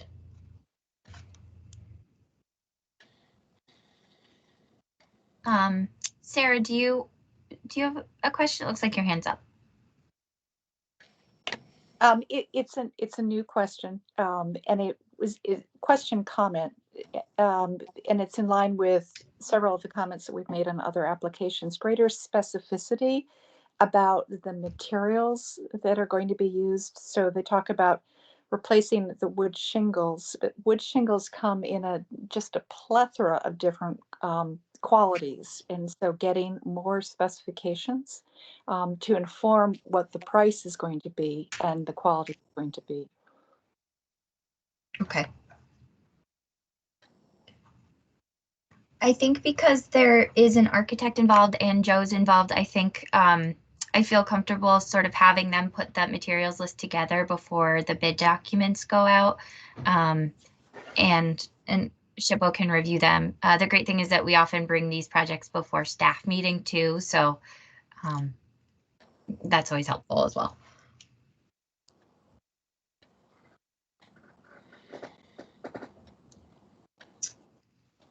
Great. And then the last question was just whether the spray foam can be removed from the attic, and just to confirm that spray foam won't be installed in the garage. I can assure you that spray foam will not be installed in the garage. I figured you learned your lesson. Prior to me, I'm not sure the thought process behind it. I believe it was for energy efficiency, but unfortunately, it definitely caused a bigger problem with the shingles. So no, the cost or the process to try to remove what's there in the existing house's attic is astronomical and an overwhelming task that I don't think behooves the town. I think the way to go is to employ a air gap as the architect is recommending from the top of the shingles, top of the sheathing between the shingles, which will allow us to have the proper ventilation in order for these shingles to live up to their life expectancy. Mm-hmm. Okay. Beth Ackley, I see your hands up. Yeah, I just have one small comment on this, which is just to further what Sarah mentioned about more specificity, just to add to that, what's the spec for paint? Are there lead safe practices required? Species of wood for decking and trim, if found to need replacement, and then if there's a specified diameter for the gutter or leader to achieve the capacity of the roof runoff, and where the leaders drain. So all stuff that you can handle, Aaron, but just to add to the list of product specs. Thank you. I took notes, so I will make sure all of those are identified. Any other questions or comments from council members? Tom, I have one. It's Beth Burgess. Yeah. Sorry, Aaron's a little late last night when I asked this question, but I'm wondering about the budget. It sounds like it was based on a document from 4 years ago, and I'm concerned that that won't cover the cost associated with shingles and everything else, given the pandemic situation we are in. So will that be, the bids are coming in as part of this project, or how will that be addressed? So it looked like they did, it was the architect based on 2018. Yeah, you're right. So numbers, just from, I think, like a construction table. So, yes, I don't know. Joe, do you have extra funds designated to this project in case it does come in over budget? We do. Okay, so we can, if it does, we can I think we have been able to call the motion back to revise or add additional funds if because it's up to 200,000 now. Right. So I think if it comes in over their funding request, we could come back before the council to ask that additional funds be designated, as long as they have the match in place. Right. Right. Okay. Thank you for the clarifying. Any other questions or comments from council members? Hearing none, we'll take a roll call vote. Beth Ackley, Aye. Beth Burgess, Aye. Paul Butkus, Aye. Marguerite Carnell. Aye. I will abstain. Margaret Faber, Aye. Leah Glazer, Aye. Christine Nelson, Aye. Sarah Nelson, Aye. and Sarah Sportman.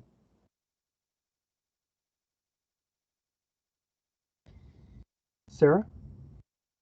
Well, we have sufficient to carry the motion as it is, so we're good. Congratulations. Good luck. Thank you very much. Once again, appreciate all your time and efforts. Next item on the agenda is 5B8, Historic Restoration Fund Grant, Brick Schoolhouse, Warren Historical Society, located at 50 Cemetery Road, Warren, Connecticut.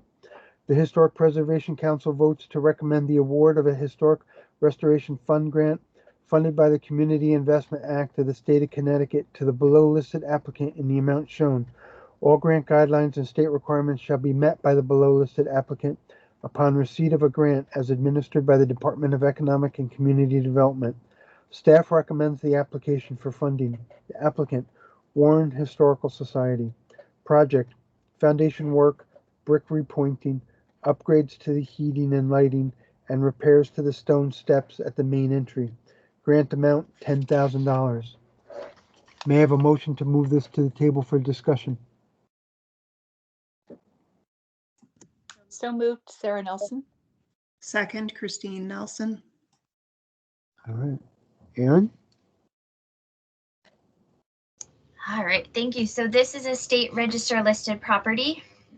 This is the second phase of work. And so the first phase was for $10,000. And so there will be a 5-year easement for each phase if this application is approved. This follows the condition assessment and structural engineering report that was required by the council before receiving funding for the first round. The Historical Society can consult with Jim DeStefano with help from Circuit Rider Mike Farino, who's been involved throughout the project, to answer the remaining questions, because I'm not sure anyone is on the call from the organization. The last phase of work replaced the wood shingle roof, so you can see that here, and restored the windows. This phase will be the foundation, main entry steps, and just some finishing touches to complete the small one-room brick schoolhouse restoration. And that's, so I can go through the questions, but I don't think that they'll be able to answer them.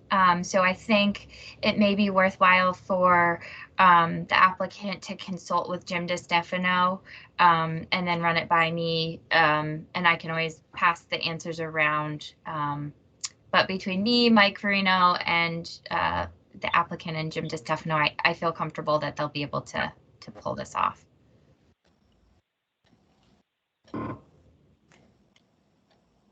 Council members, your thoughts or feelings on that? Beth, I see you shaking your head. You're in agreement? Yeah, I think that, I mean, it's the the sort of the similar level of questions that are detail stuff. So, so I'm comfortable with that. Okay. Paul and Sarah, you as well? I think the main thing is that they get the vapor barrier below the floor, so they're not getting the moisture generally rising up in there. Okay. So they kind of classified it in the summary as a 2-inch thick foundation slab, which really is a little bit of a misnomer. The engineer's report properly described it, so I think it was just a kind of conversion into the SurveyMonkey format, you know, okay, where it fell down. But Sarah? Just to go back to your question, yes, I'm comfortable as long as there is a real preservation consultant with detailed knowledge about the sort of chemical aspects of mortar and the issues in terms of cleaning, because it is highly specific knowledge that's required. okay. All right. Any other questions or comments from council before we take a roll call vote? All right, hearing none, we'll take the vote now. Beth Ackley? Aye. Beth Burgess? Aye. Paul Butkus? aye. Marguerite Carnell? Aye. I will abstain. Margaret Faber? Aye. Leah Glazer? Aye. Christine Nelson? Aye. Sarah Nelson? Aye. And Sarah Sportman? Aye. Very good, motion carries. Congratulations. Great little building. Next item on the agenda is 5B9, Historic Restoration Fund Grant, Thomas Darling House, Woodbridge Historical Society, located at 1907 Litchfield Turnpike, Woodbridge, Connecticut. The Historic Preservation Council votes to recommend the award of a Historic Restoration Fund Grant funded by the Community Investment Act of the State of Connecticut to the below listed applicant in the amount shown. All grant guidelines and state requirements shall be met by the below listed applicant upon receipt of a grant as administered by the Department of Economic and Community Development. Staff recommends the application for funding. The applicant, Woodbridge Historical Society. Project, structural repairs, sill replacement, and exterior painting of the cow barn. Grant amount $50,100. May I have a motion to bring this to the table for discussion? So moved, Margaret. And a second? Paul? Okay, thank you, Paul. All right, Aaron? All right, so this cow barn is part of the Thomas Darling Family Museum, which is listed on the National Register. Bless you. A survey and planning grant was awarded to hire an engineer to conduct a conditions assessment, and a follow-up structural report was completed as well. This grant will cover structural repairs, replacement of the sill, reconstruction of the floor, and painting of the entire barn. The organization has worked very closely with our office and has completed all the right planning steps. I know that it is noted that they may need three years to do the grant. We do award 2-year contracts, but an extension can be granted if needed. And then there were 2 other questions that I can go through, but I think Beth Ackley has her hand up first. Okay, go ahead, Beth. Okay, I just had a couple of little questions. I know that the survey and planning grant for the bid documents was approved in November, I think, and I didn't see in the schedule where that would factor in, because I think right now just the report is prepared. Is that right? So I was just curious about how that fit into the schedule, and then I just had a question about, would that also include, in addition to the structural work, some, painting prep and material spec? And that's all I had. Sure. So I think there's somebody on from the organizations. Yep, I'm here, Alexia. Hi, thank you. So actually, the bid level drawings are done. They were done in late November. So I think we sent them along, but if not, I can send them along again. They and it's GNCB, and they also sent along, and if this is totally inappropriate, I apologize. You can tell me, even though their original estimates for the work were in May, because of what's happening, you know, with the volatile construction market, they even sent an updated budget, which they now expect the project instead of, you know, to cost $110,500. And I don't know. So then half of that would be $55,250. I don't know if it's at all possible to update this budget now. I have the document, which I can email certainly, and or put it up on the screen if that's of any use to anybody. One thing about the 3 years, and I don't know if maybe I put in numbers wrong, but our plan was to do it in the year 2022, 2023, not to go out to 2024 at all. So our goal was to complete it within a 2-year time frame. So if I made a mistake in putting the dates in, I apologize for that. But we definitely intend to have it done in 2023. We just figured that our goal is to have most of the work done in 2022, but then the painting would probably be done the following year. As far as the color goes, it's an interesting question. There's evidence for sure that the barn was red. It's been this calf poop yellow for a while, and the people actually got very upset when it was repainted red at some point in the last 50 years, and people in town got very upset. So the bottom line is we haven't decided. If you have a particular preference and a recommendation, we're happy to share that with everybody and certainly consider that. On that note, I think the question is, what is your period of interpretation? And then, you know, what that determines the color. If you're going that Right, route and as a museum. yeah, and that's where that's a little bit of we tend to be focused more just on preservation and keeping what we have the way we have it, as opposed to restoration. However, you know, although I think it's a 20th century thing that the barn, or maybe a late 19th century thing that the barn was the current color. So that's part of why we're torn. Yeah, I guess it's more about the period of significance, since you don't interpret it. Like what is the period of significance that it was nominated under? Why is it in what period of time was it color? What color was it then? Right, and I think then it definitely would be red. I mean, what we're lucky about is that there are some modifications, but there is a lot of original, a lot that's original there, and it's never been used for anything else. You know, after animals, it was storage, which it was probably always some storage anyway.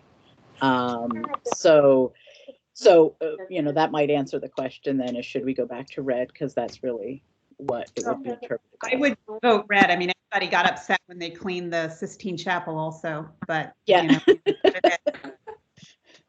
Yes, exactly. And that's the perfect story to be telling and have this discussion with visitors. Right, and that's what I was just going to say, is I think, you know, I think that's certainly something we could promote and explain why. Yeah. Just that she said. Any other questions from Council? Paul? I just had one question. There was a note in the forums talking about the town council was approving the funding in full, just as a matter of procedure. When we do get the grants issued, does that go to reimburse the town? I guess just what procedure does that follow? Yes, I believe it It will go to the town and the town will distribute it to the Historical Society, and they have an agreement in place, and we're also working on I think a template for their lawyer to sort of hash that out as well. Right, because it's always a reimbursement after the expenses were made, so they have to get their funding from somewhere. Right. Yep. So what we did with that when we put the town budget in is we actually asked them to approve the whole amount for the project with the idea that the funds would have to be, the entire funds would have to be available, and then it's reimbursement. So that's how we dealt with that. The Historical Society does have an endowment and can support the matching funds or overages if that becomes necessary. All right, any other questions? Sarah Nelson, I have a question for you. With regard to Alexia's revised budget estimate from GNCB, how can we take that into consideration and still meet our, our protocols? There are two options that I see, Tom. One is that you could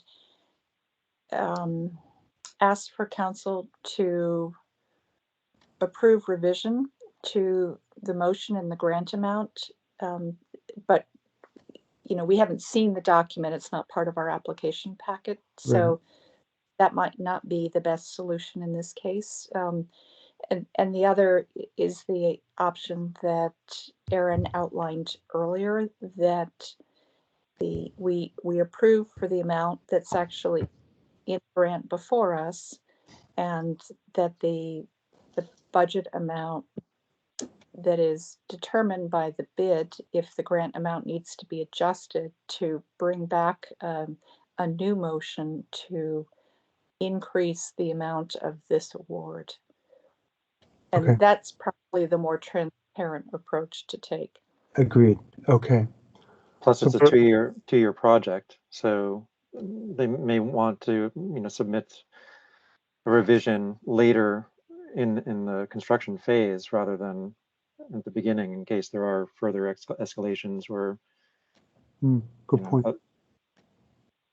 Okay, Aaron, you're good with that? Yeah. Okay. So then we'll proceed with what we have in front of us, a grant amount of $50,100 request. So any other questions or comments from council before we take a roll call vote? Not hearing none. Beth Ackley? Aye. Beth Burgess? Aye. Paul Butkus? Aye. Marguerite Carnell? Aye. I will abstain. Margaret Faber? Aye. Leah Glazer? Aye. Christine Nelson? Aye. Sarah Nelson? Aye. Sarah Sportman? Aye. Very good. Motion carries. Thank you. Sarah, thank you for that. Thank you, everybody. Next item on the agenda is item 9, threatened properties, with an update from Todd on SEPA.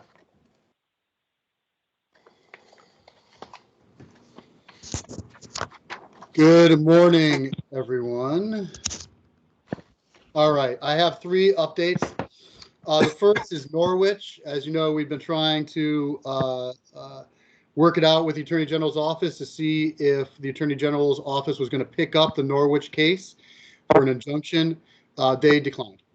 So the demolition delay for One Old Highway in Norwich ran out on the 3rd. I expect the permit to be issued and the building to come down. Ultimately, the problem was that the building was out of compliance as is, and the local building official had issues with trying to work with a non-compliant building. They had a setback. They were out of compliance with the setback, and they couldn't build any further because of the floodplain. And there was egress problems. So it just became too onerous, I think, for the Attorney General's office considering those facts. So, while the Historic Preservation Council did their job, the Attorney General's office was unable to move that one forward. So bad news, unfortunately, but again, thank you guys for doing what you had to do. The second issue is Glastonbury. We've been working with the municipality of Glastonbury and the developers to save 3 buildings. They had submitted a demolition permit with a 3-month delay. We met with them a couple of months ago. They agreed to withdraw the permit as they're working with the municipality to get some sort of either a spot zoning or a overall zoning change so that they can do their development. But their current demolition delay runs out February 10th. So I've told them that they have to withdraw again and resubmit to start the clock again for 3 months, or we have to move forward with an HPC meeting, which would be the next meeting in February. So we've been going back and forth. They have not given me any indication that they are going to withdraw, although the discussions I've had with them has been that they are willing to play nice. So I think they will. I'm hoping they will. I know that at 12:30, Preservation Connecticut has a meeting with the municipality about the municipality doing their own SEPA case. So there's a lot of moving parts with that one, but if we don't have satisfactory, within a couple of days, SHPO's got to put together the packet so you guys have all the information in preparation for the February meeting, which means obviously, you won't have a full meeting for other business. So just a heads up. I should know really, if they don't withdraw by Monday, we're going to have to move forward with, the Glastonbury issue for the next HPC meeting in February. And the last issue is UConn. UConn and the Brown houses has come up again. Those of you who have been with us for 5 years know that this was a big issue. We lost 7 buildings on Faculty Row 5 years ago, and the agreement was that UConn would keep and rehab 2. They never did, and now they want to demo at least 1 more of them. So there is a petition that has begun. It's got close to 300 signatures on it, which under the circumstances for me is good enough. So we will begin our internal investigation. Probably that will start on Monday, I imagine, as well. So does anyone have any questions on Norwich, Glastonbury, or Storrs? Todd, I have a question for you. Sure. So there's a potential for Glastonbury to come in. You'll know within a couple of days. How does council handle 2 SEPA cases in the same month? Well, it won't be the same month. I mean, we don't even have a demolition permit out for Storrs yet. Oh, okay. And there's certainly some ambiguity on the Storrs plan. They put their plan up on the environmental monitor, and it didn't even mention demolition. But they do mention new construction on the spot of one of the 2 Brown houses. So take that what you will, but this is another state agency that we have to deal with. We've already spoken with the Attorney General's office. I think it's going to be very difficult for the Attorney General's office to pick this up in our, from a recommendation to the office from HPC. But I think we still have a process which is very important to go through, where we can make sure that the community at least is heard. So, Christine? I just wanted to say to Tom, if we have to have 2 meetings in a month, that's fine by me, especially if I need to get good reception. One earlier to postpone some of the things that have been continued. Whatever you need, I'm happy to meet more often. It doesn't come up very often that we have so much SEPA. Right. Thank you. Thank you. Margaret? So I'm just wondering if you've had a chance to meet with UConn. I think that you've corresponded by letter, and if you did meet, like, what is the justification for not maintaining those buildings and putting them back into use? Because, you know, the term sheet said by January 1st of this year, supposed to be back in use with an exhibit, and, you know, of the other brown houses, et cetera. So I just want to know, like, how Yeah, I think you know, the way I'm going to approach this is, you know, there's a couple of issues here. One is that they didn't fulfill their requirement in the last agreement we made with them. So that's an issue that, you know, the Attorney General's got to give us guidance on, and we haven't gotten that guidance yet. You know, I'm certainly willing to go back and say, listen, don't demo these two buildings and rehab them and put a plan together in front of us that we put together a new document. The document that we currently have, even though it was prepared by, you know, legal counsel on both sides and approved by legal counsel on both sides, has some holes, apparently. And I'm not a lawyer, so I don't know exactly how those holes were allowed to go through. But there's some problems with the language. So my plan would be is to do a new document with airtight language that makes it a requirement to do what they said they already were going to do. And that's where I'm starting. You know, where we end, obviously, you know, I don't know yet. Thanks. Okay. Paul, question? I was just wondering, what's the attitude towards moving these type of buildings? If you can't get the, you know, demolition, you know, off the table, is the next best solution to negotiate something to move them? They've lost 7 of them already. There are 2 left. They've lost their original context. You know, if we're interested in preserving the buildings, you know, do we do, you know, like the next best solution of trying to negotiate something about moving them somewhere? Yeah, so I mean, one of the important things about Faculty Row is that it was a row of houses on its current spot. And we've lost already that row. I mean, we've already lost a lot of that context, a lot of that setting it's changed over time. And the loss of those 7 buildings really hurts it. Moving this one, I think is really a last resort. But absolutely, it's possible. I mean, you know, we haven't gotten satisfactory, you know, we've sent a number of questions to UConn about, you know, why can't you build your dormitory someplace else or just a little bit more to the south? You know, why does it have to be right here? Have they considered moving, you know, one of the brown houses? So that is certainly on the table, but, you know, and if it is moved, we would want it moved very close to its current site. But it will eventually be on the table, but we don't like to open with that. All right. Thank you, Todd. Anything else for Todd? Anyone? Next item on the agenda is the report on State Historic Preservation Office. Jonathan? Good morning, everyone. Happy New Year. I'd just like to start by thanking Erin for all of her work on this latest round of the Historic Restoration Fund grants. With guidance from Council and assistance from the SHPO staff, Erin reworked almost the entire grant program in a few short months. She put in a ton of work to design and build the new digital submission and review program, worked with applicants as they learn the system, developed new guidance language and procedures for the SHPO website, and designed training material on the new system for both applicants and reviewers. This is in addition to all of the work that goes into preparing for the meeting itself. So again, kudos to Erin for all of her efforts leading up to this meeting. 2022 is looking like it will be an exciting year for SHPO, full of both challenges and opportunities. As you know, the shifting sands of the pandemic continue to create uncertainty in some aspects of our work. The latest guidance from the state indicates that SHPO staff will continue to primarily work remotely, at least for the next several months, with trips to the office as needed. And I anticipate that meetings at the HPC will also remain virtual until further notice.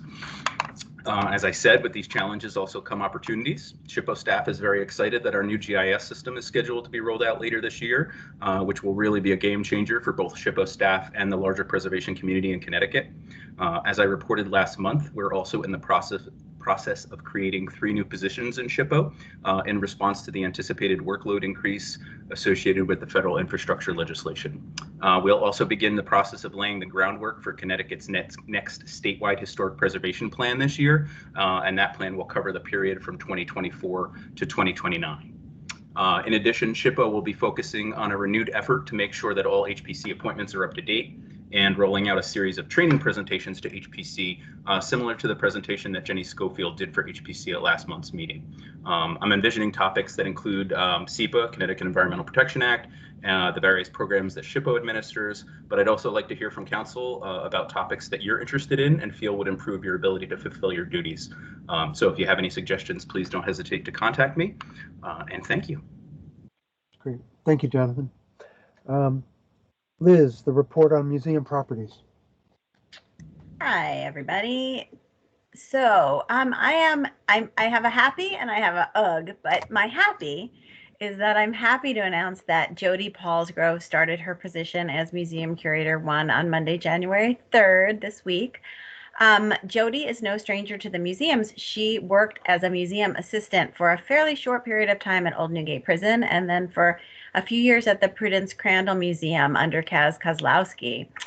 She has a master's degree in history museum studies from the Cooperstown Graduate Program. And I think I might have mentioned this, but her position is going to be focused on museum education, specifically school and homeschool programs for all 4 of the museums. So she'll be in Hartford, but she will also be traveling, working with staff to develop their school programs and also to present them. So she's going to be, she's sort of a jack of all trades in terms of museum education. She's already taken a couple of webinars and organized or actually held meetings with her staff colleagues and figured out the work from home technology challenges facing her on her second day of work. So I think she's off to a really, really good start. The bad is, like, I'm still waiting for the substantial completion date at the Prudence Crandall Museum, and it's getting embarrassing to say that, but I guess I will find out hopefully today because the question went in yesterday. I think I mentioned briefly at the last HPC meeting that all 4 of the museums have been awarded a $5,000 grant for a total of $20,000 from the Cultural Fund Operating Support Grant Program administered through Connecticut Humanities. So staff all have really great plans on how those funds are going to be used to build capacity, particularly in digital programming and interpretation. And that's exciting because that's building for the future. We are planning our museum staff first in-person monthly staff retreat in over 18 months. We normally do those in the winter months, and we're going to still plan to do one next week in Hartford for January. We believe we can accomplish that safely. We have a big room and we'll be masked, but we had a pre-planning Zoom meeting, and we've identified topics that we need to discuss. Everybody's really excited about really getting down and dirty to prepare for a fully reopened museum season starting in May. And then finally, for those of you who don't know, Morgan Bangle, the curator at Old Newgate, will be out on maternity leave starting at the very beginning of February. While she is gone, Andrew Rowand, who is the site administrator at the Eric Sloan Museum, will be covering for Old Newgate. Morgan will return part-time in April, full-time for the beginning of the museum season, and we are all really, really excited to have a museum baby. So I'm happy to answer any questions, but we're looking forward to a really good year. Great. Thank you, Liz. Next item on the agenda is 15 liaisons with public and private agencies. Is Jane with us? Yeah, Jane. Hi, Jane. Happy New Year. Hi, good morning, everyone. Announcement from Preservation Connecticut as part of our Circuit Rider grant that the council approved earlier this year. We are starting with our new field service archaeologist next week. I'm delighted to announce that Stefan Denzik will be starting next week as part of our staff to provide archaeology circuit rider services, and those include, workshops, trainings, and guidance documents, supporting SHPO staff, with State Register and National Register and archaeological best practices. Support SHPO staff with environmental review responsibilities. Support SHPO staff and the state archaeology with inventory responsibilities. Support municipalities, organizations, professional researchers, and others with guidance and compliance responsibilities relating to archaeology. And support SHPO staff and Preservation Connecticut with our easement monitoring. So any archaeological resources that are impacted with those sites, we have someone on staff. We're really excited. This is the first time we'll really have an archaeologist under our wing. And I think Stefan will be a nice face of archaeology and have someone out in the field working on a full-time basis. So I hope we can introduce you to him, if not the next meeting, shortly thereafter. Great. Jonathan, do we have anyone on the line as a representative of Connecticut Preservation Alliance? Mary Falvey was here and Nina Caruso was also on. Mary, are you reporting? Hi, yeah, I have stepped down as president of CPA, so I'm just here as a ordinary citizen. Okay. We have not named my successor yet, but hopefully by the next meeting we will have someone to report for you. Great. Thank you. Next on the agenda is the announcement of our next regularly scheduled meeting is Wednesday, February 2nd, 2022, 9:30 a.m. May I have a motion to adjourn the meeting, this meeting? So moved, Christine. And a second? Second, Margaret. Very good. Thank you, Margaret. Thank you, everybody. Happy New Year. Happy New Year. Bye. Happy New Year. Hey, Tom, can you stay on for a second? Sure. Thank you. Have a good day, everyone. Have a good day.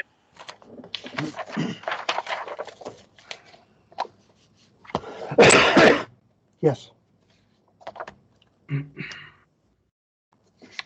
I texted Helen Zappo earlier in the meeting to see if she would be joining us, and she informed me that she has resigned from the council. She sent a letter to the governor's office in November after she lost her election, and I was not notified. So, you know, that's unfortunate that she tied the two together, because, you know, in my mind's eye, she has a wealth of public agency information that nobody else on the council does, and it would be valuable to have that.